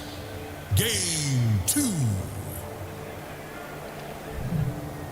Let's see this preparation come into play here. We already talked about it. Moon had the fattest stacks of papers, but it wasn't the right preparation. That Lone Druid caught them off guard. Maybe there is a little bit more that they're prepared for. Maybe there's not going to be that second phase of gotcha. Who knows? Maybe he was on the wrong page. So we'll have He's to going see to flick for this game. a couple more through. Yeah, I mean, there's an argument, like, sometimes when you're over-prepared, it can be a little difficult, as opposed to, like, having a style and knowing exactly what you want to pick. And I feel like Gaimin, they probably don't need many papers for them to draft, because they all, like, have an identity. So this time, backs against the wall for Tundra here. It is upper bracket, so even if they do lose, they will go into the lower, but I think they definitely want that top 3 finish here going into this game number 2 here, but they have to make adjustments, and they have to be pretty big adjustments, because that game 1 had to be a little bit shaky. Okay, they're going to take Mars. Oh, they're not. SD. Okay. Yeah, they decided to ban the hero that was good against Mars, but they still opted for a different opening. Ace will not play the Mars, so they don't need to worry about banning it whatsoever. In fact, they were just kind of like waiting to see. Maybe they can still get Mars in their lineup. Yeah, that's actually true. So they can get an OP support plus Mars. I mean, do you really think, though? I feel like Gaimin is probably going to ban it here, unless they've come up with a couple of solutions like that. But for some reason, I doubt that they have one that's as good as the Lone Druid, because that looked like something special. Yeah. I'd say ban it too. I think that makes a lot of sense. Just take it out. You take the Sand King, you ban the Mars. We talked about before. Ramses, he loves playing these Blink Initiators. Sand King Mars are the best ones right now in the patch. So you remove both of them, you force them into something else. It's not that he can't play it, it's just definitely a weaker style of Tundra. I mean, there's still a Centaur if they are going to go down that road. Centaur kind of still a very, very good hero right now with the triple bracer blade, you know. Kunkka as well. I like the Kunkka with SD. You have a pretty easy torrent boat setup, and also a lot of delaying damage in team fights, which is very nice, especially versus the Sand King. Yeah, I don't know if I've seen Ramses play Centaur at all, but he does like... He's not played it. He does like Slardar, he does like Dragonite. All those are still in the pool. Maybe he wants a little more information, and maybe that last pick Night Stalker has to be a perfect game for it though. Yeah, I do think with SD, the Centaur looks very promising, for sure. And also Sand King, you know, he does have Burrow Strike, that's a stun. But if you can Centaur ulti and run away from the epicenter, that's very impactful in these team fights. It's great to disengage this hero. Centaur is also a very good disseminate target in the team fight. Yep, so much HP. And you have 5 bracers. Look, a little food for thought after seeing the second phase of Van. The Chen is the priority for Tundra to take out of the pool, but the other position 5s or sports in general that have been really favored are Omni Knight, still in there. Snapfire, we just saw on our screen earlier as well, also really favored, and Tusk, which was banned out in that game number 1. So it's not like these two teams want to ignore it. They're very aware. It's at the forefront of their mind. Maybe you're questioning, is that what you want to pick up for yourself, either on the side of Gaiman? Are you okay to let those through for Tundra? I mean, Tusk looks really good, and I think the moment you pick Shadow Demon, you no longer want Omni on your team, and the other team doesn't want Omni either. So, like, we probably won't see Omni in this game. And we're going to get an Enigma. This is a hero that it could flex, supposedly. We've seen it before, it didn't look super good, but maybe Gaiman has something cooking with this one. It can be an offlaner. Yeah, this is interesting, but just looking at Sand King already, with an Enigma, this just has so many questions for me, like what they plan on doing, and they will be answered with the next 2 picks. Isn't it just like a Chen replacement in a way? That's kind of what I was thinking. Look at all yes and no. Look at all the bans from Tundra. Every single one of these heroes is a summons hero, and yet Gaiman was still able to come out of the phase picking a summons hero. This has got to be such a frustrating team to draft against. You're like, I'm just going to ban all the summons, and then they're still going to run a 5-man summons draft anyway. Yeah, they're just trying to replicate the tempo of the game. It doesn't matter what role the hero is going to, but for now, I'm leaning more towards the Enigma going to be a 5. They've played it before, have been successful with it. But they haven't played it this tournament. That's what I'm not curious about. Because they have other ways of replicating playing fast, right? And then IO is definitely one of those heroes. If they want to go back to IO, Lesh, stuff like that. So this is a very conscious choice. And after we saw last game too, first time Lone Druid on Dyrachyo, this will be first time Enigma on whoever plays it. Yeah. Clearly Gaiman is prepared for this and they have a strategy. I think it's more than likely a Quinn Sand King mid with Enigma off lane. And then they see what the Tundra off lane is right now, so they can pick a 5 that's excellent against it. The Kunkka plus SD. I like the idea of an IO pairing. That sounds pretty strong with the Sand King mid to set up. I do wonder if they've lost a little bit of faith in the IO pairing, because that was the one game that they did lose to Bounce in that upper bracket that, you know, they eventually did end up coming back in that series, but it was very exploited. Okay, maybe they go for more like team fight and push and go for like a Jakiro. It would also do very well in the lane against the SD and the Kunkka. I feel like you leave this Enigma mystery. Yeah, and you pick your position 4 here, and you pick your carry. He's like a 4 elf and what, offlane Enigma. Sand King, probably you guys are right about him going mid. I think Dyrachyo is playing this. Alchemist, that is. I mean, he has a hero pool that he really enjoys. I feel like it's pretty good right now. They need that frontline type of hero. I think most likely this Enigma will be either support or offlane, depending on where they want to put the Sand King. I feel like you just pick a hero right now for Tofu, and everything is still a mystery. And do you like the elf here against the Kunkka lane? Yeah, I think it's totally fine. So for Tofu, you would want a hero that can potentially lane with an Enigma, but then also have the potential of the Enigma going It's 5. difficult. Those two heroes need different things. If you're laning with Enigma, you want a different hero. If you're laning with Sand King, you kind of also want a different hero. Okay, well this hero can be a 4 and a 5. I think it's mostly Tofu here, this hero. Yeah, Celery has not played it once this tournament yet. I mean, that's the cool thing about these drafts. We all have a slightly different opinion of like what they might be doing. You can't know for sure. Like, it's very open-ended. It could be support Alchemist for all we know in a mid Snapfire with a position 5 Enigma. Who really knows? Like, the best read I have is that they're going to see one more pick here, and then after that, they're going to decide where this Enigma's going to go. I think Duraccio, he has his hero pool. He does like the Alchemist. He's one of the few players that are still playing it, so he'll most likely pick that one up. You see the puck. Now I guess it's up to Quinn to really decide here. Yeah. Does he want to take the Sand King mid? Do they just want to throw it on the off lane, make Enigma 5, and then all of a sudden pick a new hero for the mid lane for Quinn? These are the answers that they'll have to have for this. My pitch, my elevator pitch here would be that I think that with all the summons heroes banned out, the hero that they're going to get tempo through is Enigma. It's one of the few left that they could get tempo through, and I think with items, that's going to give them the tempo. If he's a 5, then they have to pick an offlaner that either wins them late or something like that, but that doesn't seem very in-game in style, or they need to pick an offlaner that also provides tempo, which like all of them are banned out. That was going to be my question, is what exactly does a support, most likely a position 5, Enigma give you? Is it purely to focus on those lanes, and you're hoping that there's this big save, ultimate black hole that does do damage in the later fights? What are you exactly waiting out for it, and what window timing does he slot into that gives that advantage for gaming to make that swap? I think as a support position 5 Enigma, you kind of you get to farm, right? He's one of the better ones if you're talking about like farming position 5s outside Chen, Naga, and it kind of enables your team to not buy the aura suit, because you can buy everything, you can farm, and everyone else can just get their core items a little bit faster, and the whole game just feels a lot faster when you have this type of support that can farm the aura items. Alright, hear me out here, right? You're going to have Enigma 5 with Alchemist, and they're not going to really play to win the lane because it's impossible, but Enigma is going to use his Eidolons on this hero to just stack for Alchemist, and then he's just going to go head to the jungle, and then Enigma will just try to hold the lane. Because I really think this Enigma's 5. Yeah, not a bad idea. They're banning mids too. Like, sure, you see Ricky, like, that's a mid. That is a mid against Puck. I wouldn't be surprised to see a Dragonite or a Void Spirit get banned out on the next one. Void Spirit seems like an incredibly good ban. You are playing versus Conka and a Puck. Yeah, Shadow Demon plus all the backline supports very vulnerable with the Aghanim's from Void Spirit.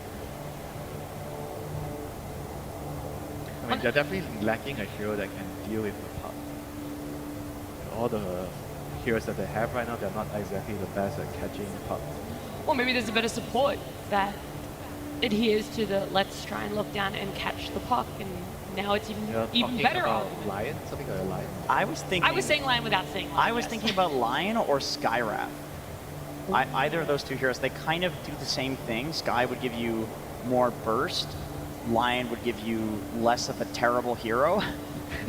But it does make the lane a little bit weird, because then that would be like Sky Enigma or Lion Enigma, which is very strange. They do go for the Void Spirit ban, so they're thinking of a Puck answer from the mid lane, which I agree with. I think that's the most likely here. Now it comes down to, is that mid counter pick the Puck mid worth picking, right? Or do you just throw the Sand King mid and do what you guys are talking about? A lot is going to be in the pool still. I think versus Puck, is there no Monkey's banned? Okay, Dragonite's the last thing I can really think about that does really well versus Puck in the mid lane. Maybe there's more, like Tiny. I like that. Sure. I mean, we saw snipers as well. Oh, now I really like Tiny. Yeah, Drow's going to be that last pick for Tundra. That's going to be their carry, so Pure will be picking it up for themselves. And you're saying the Tiny, once coming out of that mid lane, it's going to be able to really jump on top of the Drow and just burst her? Is that the idea that you're having towards what he can do out of the lane? You toss her in. I mean, she doesn't like to be... she's all about positioning. Tiny's the best hero at disrupting positioning. It beats the Puck in lane. It can jump the back line SD and the Tusk and one-shot these heroes. It does make it so that that flex we're talking about happens, which is a bit weird. You end up with an Enigma plus a Snapfire lane, or Celery is going to play Snap for the first time in the tournament, and it's not going to be Tofu, and then they'll have a different lane on the safe lane. Like, it just leads to some weird flexes, but I guess I trust Tundra's read that there's a mid laner coming out of game in here. I will say Enigma offlane just got a lot better. even if it is at the sacrifice of like a Sand King going support, if they really want to go that route. Unlikely, but possible. I'm really thinking if I'm gaming, how can I make this Enigma work in the offlane? If not, then just go ahead and pick a mid for Quinn here. So it's a Quinn, sorry, it's a Quinn. It's a mid or a 5 is what we're thinking now. 5 or 4, yeah. 5 or 4. Depending how they want to flex the snap. There's just way too many options. It's a very open-ended draft, yeah. Which is good and bad. If they want, they could put Alchemist on position 4th Enigma too. Like, who really knows? Don't keep going, please, Theo. So Sand King is going mid here. Yeah. Underlord is very good against Drow in the game. Pretty good in the lane as well. Underlord plus Snapfire. Pretty good amount of damage with your spells. It's pretty good at stopping the snowball save with the pit. Pretty good against Puck as well with the root. Yeah, we were thinking a little bit too like 1-to-1 counter. I think Underlord gives them a very solid timing in the game.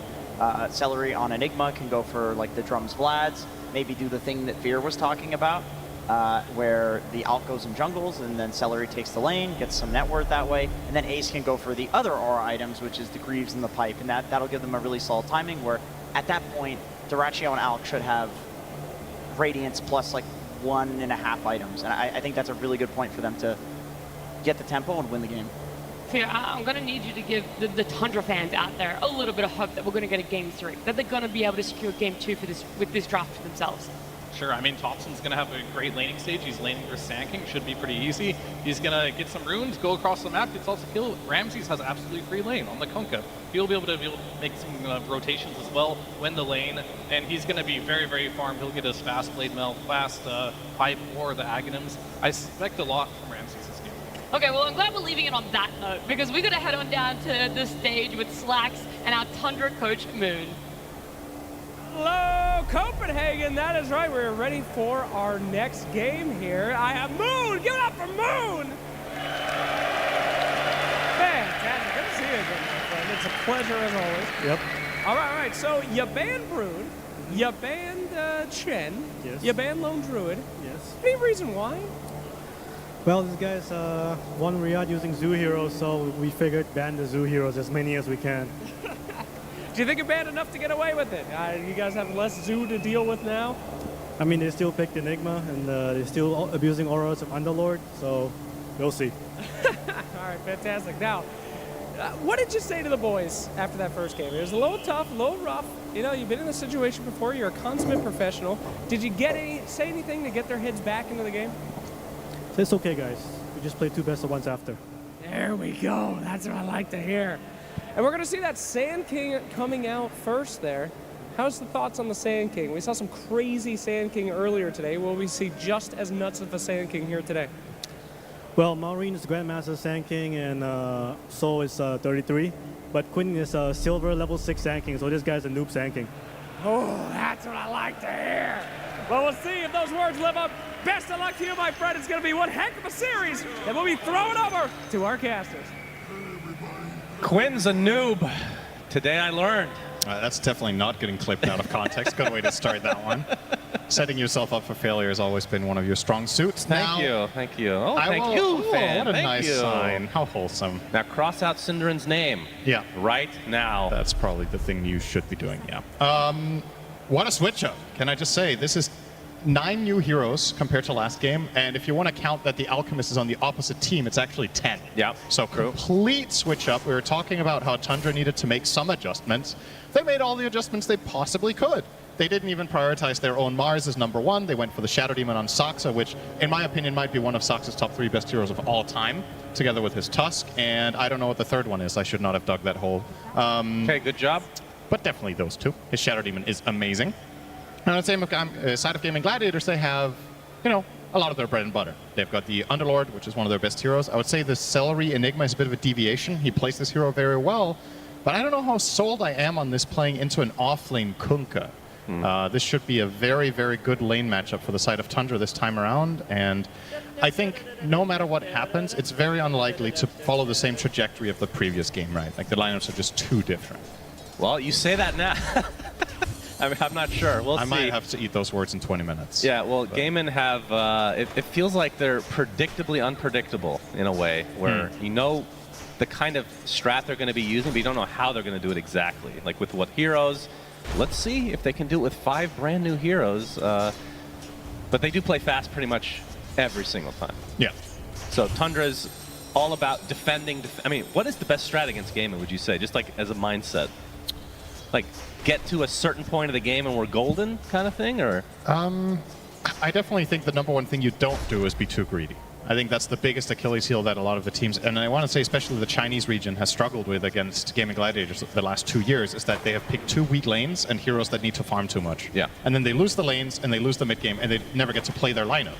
So I think the number one foundation playing as this team is you need to be competitive in lanes. You don't have to win them, but you need to do well enough that you can get to stage 2 of the game, and then you need to out-execute them, in particular, I would say, in one team fight. If you beat these guys in one team fight between minute 15 and 20, a lot of the time that can be enough. We've seen Gaimin bleed at this tournament in multiple games where a team just outplays them once or twice and the script kind of falls apart. The problem is that they're so extremely good at playing this way that you really have to bring your A game, whereas maybe against certain other teams in this tournament you can play maybe at 85% of your potential and it might cut it. Against Gaimin you generally need to bring like 95 plus. It's a very tight window you need to hit every game. Well, the winner of this series gets the pleasure of facing off against Team Liquid, which Gaimin versus Liquid would be what, the 100th time this year, I think? Yeah. And Liquid have lost every single time, basically. If you're in the audience or you're watching at home and you're like, Liquid versus Gaimin, I've never seen that match before. That is the ultimate self-report that you've not followed Dota for 2 years. Yeah. So don't say that around your friends that you're trying to impress, unless you're trying to impress them with how much other stuff you do aside from watching Dota. Yeah, exactly. If you have a life, congratulations. Yep. You're in the minority here, for sure. Right, so this let's insult the audience again. A Sungsven classic. Disruption into Torrent. But they're not going to pursue. There it is. As we have a concoction from Duraccio with the acid spray being laid down for Ramses. Just a little bit of harassment back and forth. Already 2 stacks of Shadow Poison from Soxa, though, onto Celery. And the third will connect. He's going to pop the stick. Blood Grenade applied as well. Not able to get the 4th, though, as Soxa eventually run down. And Celery will take a bit of damage here, but should be able to survive. So first blood for Gaimin again. And I would say a little bit of an unexpected one of the kind. This was not the first lane I was expecting to see a kill in, and if it were, it would maybe have been potentially on the Enigma, but yeah, as the side of Tundra, got to be a little bit careful with throwing out all your spells just to harass, because you're opening a counterplay possibility for the Alchemist immediately there, and they will take advantage of that. So probably lesson learned here for the side of Soxa and Ramses. Unfortunately, when you're playing against an Alchemist Enigma lane, just getting that level 3 on Enigma is already a very big deal, and he's managed to do this without too much of an issue. So I think once again, Gaimin are going to be pretty happy with the start that they've had. So from Tundra's perspective, what is their, like, I don't want to say time limit. We're going to see Pit of Malice applied.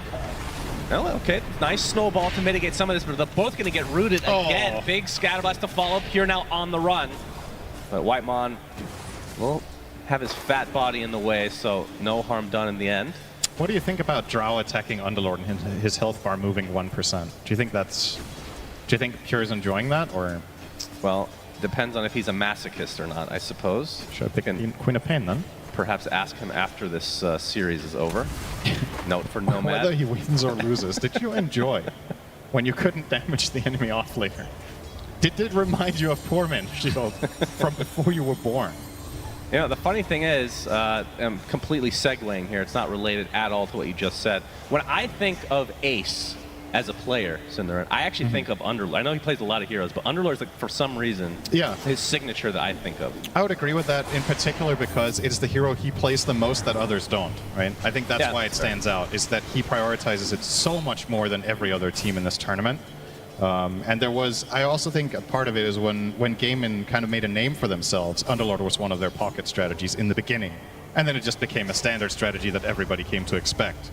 But it was one of the, I believe it was one of the first, I'm blanking on which tournament it was. It was when the, it was when we got the bigger map, I think. Yeah. They ran this almost immediately with great success because he has a global ability and he is able to farm a lot, buy auras, and take advantage of all of this new potential. Yeah, Fiend's Gate has really changed how this hero, well, not really. It's changed the way the hero plays in the mid game where you're actually transitioning to other lanes as opposed to before. I feel like it was more of a getaway. You'd rarely see it used. Yeah. The old ult, which I can't, it was Dark Rift, actually, I do believe. But of course, Cinderin had a great idea for an ult for Underlord, sent it to Ice Frog, and they put it in the game. Which it turns out someone else had that idea 10 years earlier on the Play Dota forums, but you know, I'll take credit. That's what they tell you to make you feel bad. Cinderin. It was all you. All right, you're a good friend. Occasionally. Pure, okay. And you really try. Dyrachyo. Classic Dyrachyo gets through the gate. And that's going to be a stun on himself as Pure going to get cooked by Tofu. Shards. Shards going to force Whitemon away. And Pure, he's taking a decent amount of damage, but more rotations come from Soxa and company. So this little wraparound from Gaimin not able to find a kill. Really good play from both teams there, to be honest. I think the rotation from Dyrachyo there was not an obvious play, so that initiation to begin with was quite clever, but Tundra did a very good job line of sighting him, so he's done himself, and then Whitemon with some really crucial ice shards blocking off Enigma from finding Malefice onto Drow, which would have been a 100% kill. You mentioned this matchup. Ramses is 50-14 versus Dyrachyo's 31-5. Yeah. Wow. I didn't think it would be this bad. That's pretty crazy. Fortunately, Quinn has a haste run and he'll go kill the enemy carry, so Dyrachyo's still far ahead of Pure. And now they're going to dive Whitemon cookied up. He's level the snowball. 5. Yeah. Onto the siege. And he is surrounded and will eventually be killed off. Only question is who will get credit for it. It will be Ace. And now the tier 1 tower is next. Straight back to mid for Quinn. Job well done. He got 2 kills on the bottom lane, and now he's going to get back to defend his tower and farm. Easily top net worth in the game. Maybe Moon inspired him a lot with that great speech. Moon has been known for his speeches. Oh, yeah. And he really lit a fire onto Quinn, saying he's bad at this hero because he's only level 6. Yeah, Quinn definitely heard that through the soundproof. That's a fair point, but sometimes you just feel the vibe. You know, he saw Moon. Okay, he saw Moon walk out onto the stage to be interviewed, and he knew what it was about. He didn't need to hear anything. That's fair. Heard enough of him. Yeah. A nice block off here as Quinn actually cannot get to the low ground. Will Burrow strike Tapson though, who waning rifts away. Soxa. Good thing. Rotation over as well. Tapson will be able to get away and secure the invisibility rune. And we even tried to get that kill with a deep, with the full bore scatterblast, but not quite from Tofu. He had already jaunted away on the puck, so still looking like a good start for Game and Gladiators, which is, you know, how it tends to go in a lot of their games. Yeah. But I will say in comparison to the previous game, as I mentioned, the nature of the strategies are very different, and I wonder if Gaimin can still find this balling up window. They're going to be relying on a different nature of building the auras. As the panel talked about, Celery can buy them on Enigma, but I think it's likely he'll get them slower than on Chen. He won't have that global heal, which is an addition to that aura strategy. Instead now of the Brood, they're running the Underlord, which I would say on average farms slower than Brood, so I think it's a bit of a plan B as well. So all in all, probably not going to hit the exact same window, but it could still be the same trajectory just 5 minutes later. And Tundra will do everything in their power to try to avoid that. Currently what Tapson's doing mid is very good for that.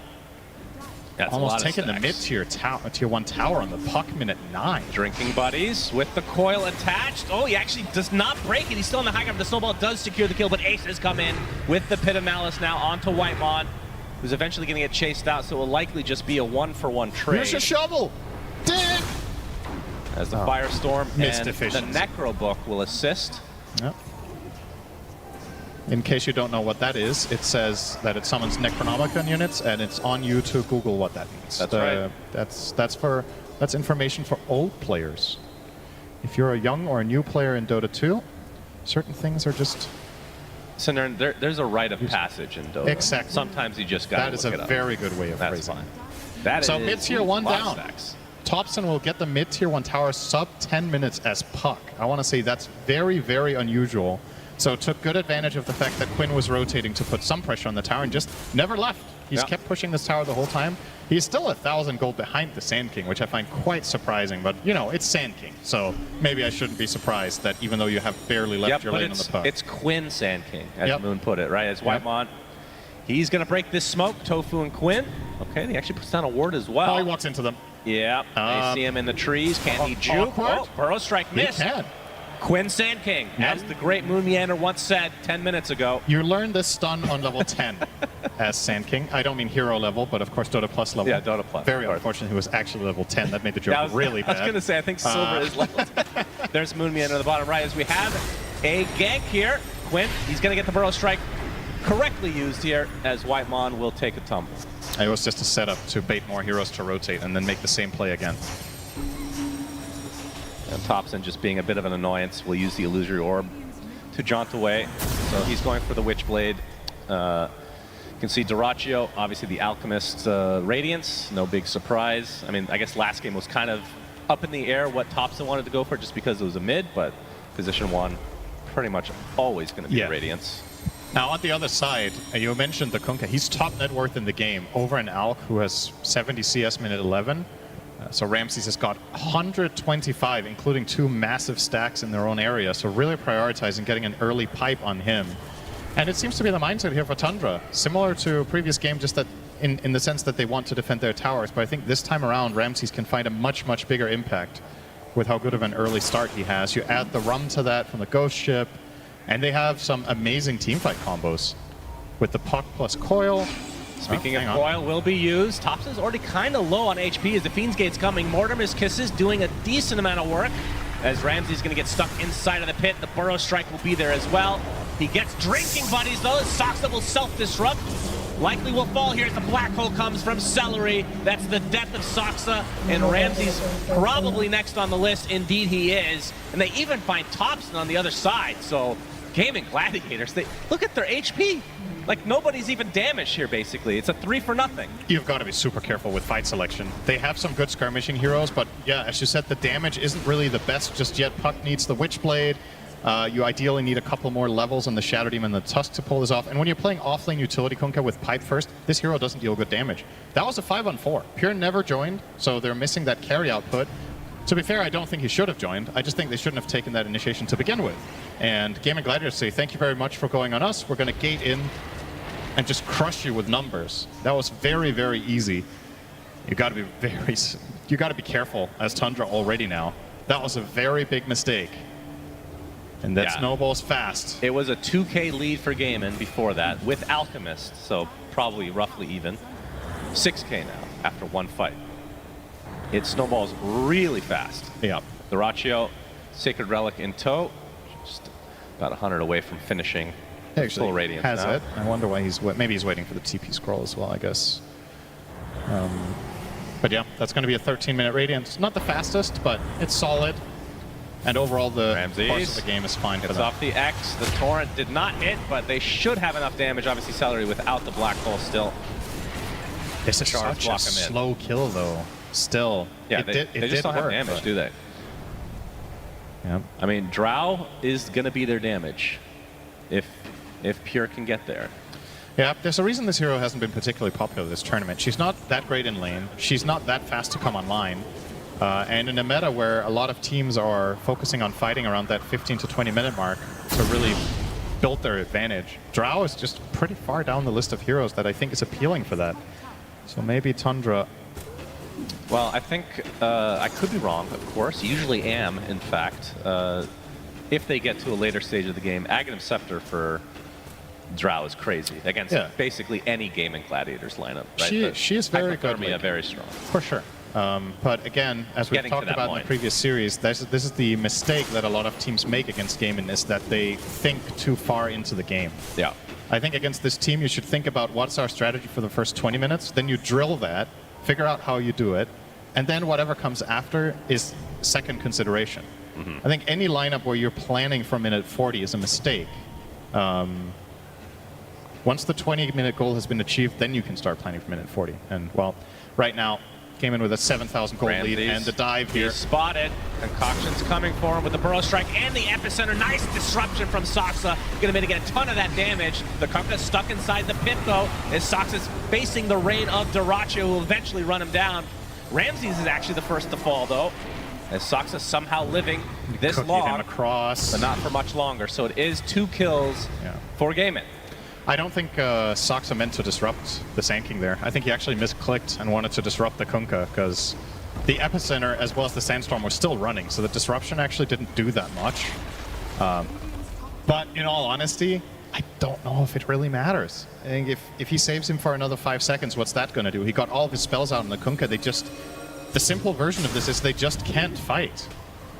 There's not enough in the tank right now versus this incredibly strong mid-game lineup that Game and Gladiators have right now. 10,000 gold, minute 16. Yep. Remember when I said it was going to be the exact same game as the last one? Everybody remembers that. Waning Rift onto 2. Tapson with very little mana, and there is the Pit of Malice. He's going to use the phase shift and be able to Illusory Orb out. And Whitemon, nice block, but there's not going to be any follow-up. I mean, Pit of Malice against any mobility hero is so hard to deal with. It's a problem when the highlights for Tundra right now is not dying. I was like, that was a good play because Puck got away.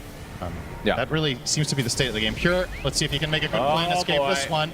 Yep, he's going to attempt to TP out, but the Burrow Strike from Quinn and the Scatter Blast eviscerates him. Oh, Tapson already jaunted. And Tapson will have to use his coil in retreat. He's going to take a drinking buddies and run away. The fact that he jaunted already is going to force him to use ult. So now they don't have that either if they were ever planning on anything. I suppose with the current game state and their inability to fight, I guess it doesn't really matter that much having the key cooldown on that. In a lot of other situations, that would have been a bigger deal. Oh boy, where are they going? Five-man gate to kill Saksa! Get wrecked! They really hate him. And now the mid lane, they will try to push their advantage even more. And they haven't even gone for the first Roche yet. This has just spiraled out of control. Quinn gonna force Tapson out again. And he they now find has Ramsey's top as well. I wonder if there's going to be any rotation here. This is going to be a quite long chase, but they're going to start it off with a pit. TP coming in from Sand King and out from the south. Yeah, Ramsey's. And Quinn has now made his way over. This should be the death of Ramses again. Surrounded Actually on uses all his sides. boat. But yeah, Tundra. Whew, this is looking really rough. I was expecting, I mean, obviously it could get turned around here, but ever since we mentioned that Pure was the best player in this tournament, Cinderin. You should have never said it. You agreed with me. You're part of this curse. That's what friends do. Yeah. Like, do I look good in this shirt? Boy. Yeah, you do. But Black Hole ensures yet another kill. Whitemon tried for some sort of a save, but he might just get run down as well. Meanwhile, they are just dropping like flies. Epicenter not going to do that much damage because of the disruption as Pure trying to keep Quinn at arm's length, but his arms are really gangly and long, Cinderin. He's going to get the Burrow Strike and the kill. This is a good opportunity to learn. He has ridiculous wingspan. what if Gaiman were tricking everyone the whole tournament into banning their second best strategy? And now they gave them their best strategy by banning all their heroes. The kisses come from very far away. Quinn with a double kill. My goodness, this is not even remotely close. What happened? This is the upper bracket semis. Yep. Gaiman are making Tundra look just awful. But Gaiman, they are just on another level right now, it feels like. They get the tier 3, and now looking for their first set of racks at 19 minutes. No Roche even attempted yet, by the way. They feel invincible. They're just way too feels tanky like on they their are. heroes. Sand King Bloodstone, you put a Solar Crest on him, you have Underlord next to him with Greaves. You have Glimmer on the Snapfire. The Alchemist himself already has a Manta as well, so he has a self-dispel when he gets jumped on to be in front and cause confusion. I mean, it's like a broken record, but genuinely, Tundra cannot fight. It's just not possible. So what do you do? This is the catch-22 you face yourself with in a lot of Gaming Gladiators games is, well, when the early game goes poorly and you reach this mid-game and you can't fight them, what is your plan, actually? Yeah. Are you going to play keep away and try to out-farm them and just dodge them? Are you even going to be able to match their farming speed in that case because they control 75% of the map? Are you going to just YOLO into a fight and hope for the best? What if they never split up so you can't get a skirmish? Oh boy. Pure gets stunned. Whitemon doing a nice job of blocking off one hero, but the problem is there's many others to contest with. That's going to be 2 quick kills again for Gaiman. And this is 19-2. And coming into this, Tundra have been looking really good too. Yep. So it just goes to show. And it's funny, every time we cast Gaming Gladiators, like, oh, this is a really bad matchup for the other team. They can't handle it. What's a good matchup against Gaming? That's the question. Yeah. I mean, how many tournaments have we seen them have a semi-slow start, which was also the case in the Road to International this time. It wasn't like that a flawless group stage or anything. Yeah. They've just learned from the games they lost. They've come to the right conclusions, as they seem to do in general. And they've leveled up super hard. So it's not necessarily the other teams having a poor showing or being worse. It's just Gaming Gladiators are bringing a completely different level to the table than they did on day one. Yeah. And now you're the ones who need to play catch-up. In this game, unlikely to happen, but of course, this is an upper bracket match, so you have a second shot as Tundra unless you pull off the most ridiculous comeback of this tournament while being down 20k gold minute 21. Yeah. Unless you can somehow find this way. The silver lining is there's a lot of tape to study, a lot to learn, and arguably this is more than likely going to be the hardest matchup you're playing until you might meet them again ultimately. Most likely, that is correct. Dyrachyo, okay. Do they have the damage to kill him off? No, he mances on the X. Wow, oh my God. Perfect timing, and now the runaround is here. Quinn, the Epi, gonna slow Ramses to a crawl. Black Hole, everybody's just having their own separate fights, Cinderin. Tapson is dead, Ramses is next, as Celery eventually will fall. That is the third kill for Tundra now. Soxa gets beat down to a pulp, and it looks like Pure and company will just have to try and run away. As Whitemon inside, okay, double buybacks, they absolutely have to get a kill here on a core hero.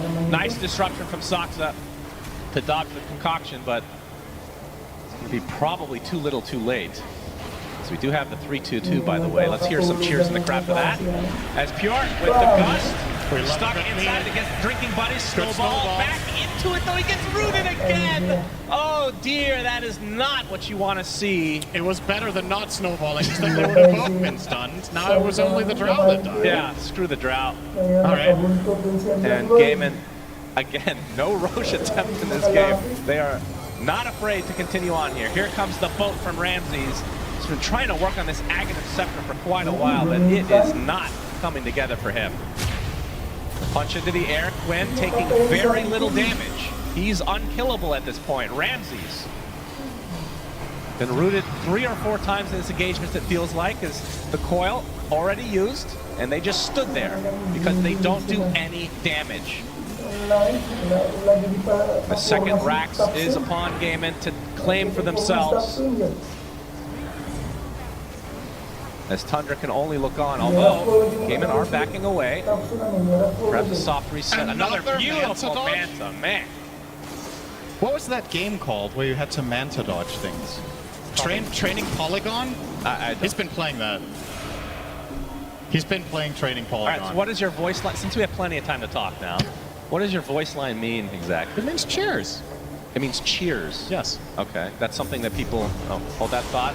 Celery, okay. Got a lot of kisses going on. He's actually basically making out with them with so many kisses. Get a room already as Ramses stuck in a horrible position. They're just going to call it GG. Gaiman Gladiators absolutely destroy Tundra 2-0. And they're going to go to the upper bracket finals here at TI to face off against Team Liquid. And if you showed up in the audience tonight and you were like, man, we have to get dinner before we watch the show, or the restaurants are going to be closed, I have good news for you. It's 8 minutes to 9. So you might still be able to get a dinner order in, because Gaming Gladiators, they're hungry.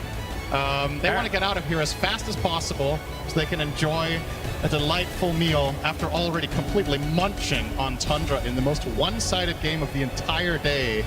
What a complete beatdown. Yeah, I was not expecting this at this stage of the tournament. This is like a group stage match. I mean, Gaming Gladiators, like we talked about, just on another level right now. And it might have something to do with how aggressively Quinn chews his chewing gum, because it's, look at him. Like, it's very aggressive. Look at the jaw movement. Very precise. Yeah. Look at him. Yeah. What a good lad. So Gaming Gladiators 2-0 in a fashion we were not expecting. So Tundra go to the lower bracket. Like we talked about, this is not an elimination series. I mean, looking ahead just real quickly, Cinderin, don't go on one of your monologues, but Gaming Gladiators versus Liquid, what are you expecting this time? Closer than this. Oh, okay. There you go. There's my non-monologue answer. That's very good. It might just be, you know, both teams play fast. They play aggressive in the early game. I think it's the best match for Gaming Gladiators right now with how they're playing, but unfortunately, historically, it's not a great matchup for Liquid most of the time. But they've been better against them this year than last year. So I think that could be really exciting when we get there. Yep. I mean, they've had enough time to face each other to learn a lot over the last couple of years. So I'm sure they're going to have some juicy stuff for us. But I believe we have an interview. Let's take a look. Thank you very much. Yes, indeed, I'm here with the winning team's captain. It is Celery. Celery, how are you doing, my friend? Yeah, pretty good. What about you? Not bad. I mean, what happened? Did you have like a dinner reservation to get to or something? That was ridiculous. What's Tapson? Nah, we got some nice heroes. I was surprised. We lost 20 scrims in a row, but now we're back, I guess. You lost 20 scrims in a row, and then you come to this. I mean, I guess losing is learning. You did a lot of learning. I guess so. All right. I mean, but seriously though, like, what caused this absolute smackdown of a series? You know, what do you see in the series that went so well for you and went so wrong for Tundra? I'm not sure. We just had a really nice game. Lanes, we were just able to play our game. They played a bit too slow for how we like to play. I think we just executed really well. I'm very proud of how we played. Very well. I mean, you should be, because this was an absolutely dominating performance, and now you're going into the upper bracket finals like this. Are you expecting the same thing to happen tomorrow against Liquid?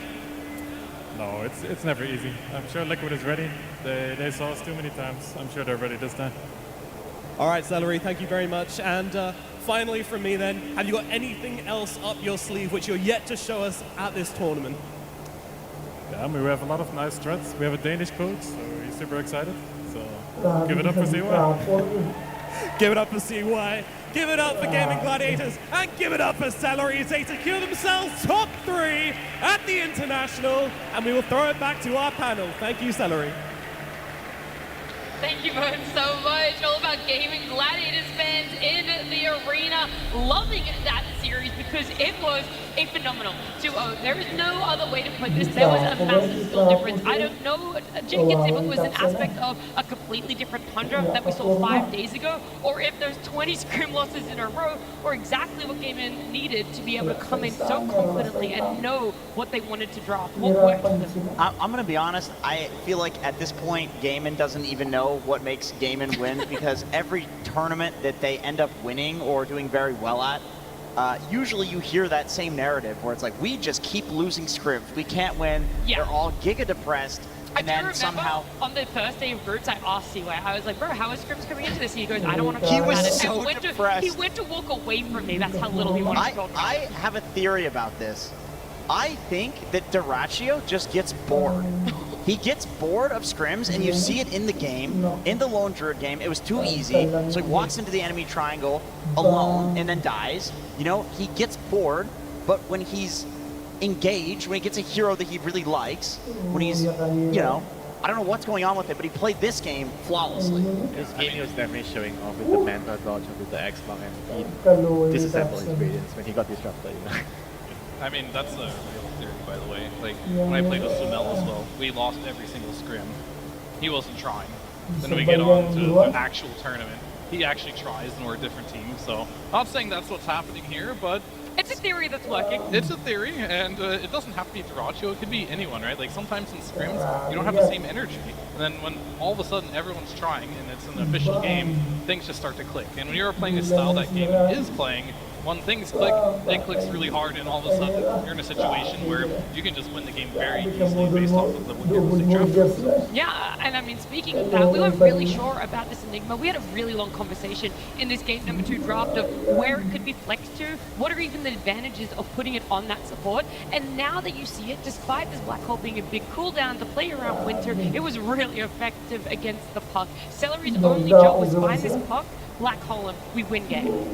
I don't even think like the game actually got to that point. I'm sure he did it a couple of times, but the game was kind of already over before that. After the laning phase, I felt like Kanka did well. You know, he was winning his lane against the Enigma plus the Elf, but somehow after that stage, they kind of ran into damage issues. They couldn't. They made a gag to the lane. They tried to kill Queen when he was rushing a dagger. Imagine that, you know, you're trying to gag, they just rush dagger. Yeah, he had and two bracers. And you that was his can't build. kill the guy, you know.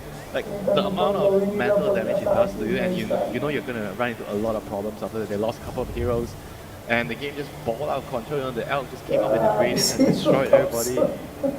Yeah, I mean, then Condor put this position, they're trying to make damage control, right? They're trying to make use of what little map they have available, and yet somehow Gaming Gladiators are still in the right spots here to be able to pick them off, to make sure no farm's happening. Somehow it felt like all 5 of them were all over the map, everywhere. Yeah, it started in the bottom lane. It was like 5 or 6 minutes of the game. I see the Alchemy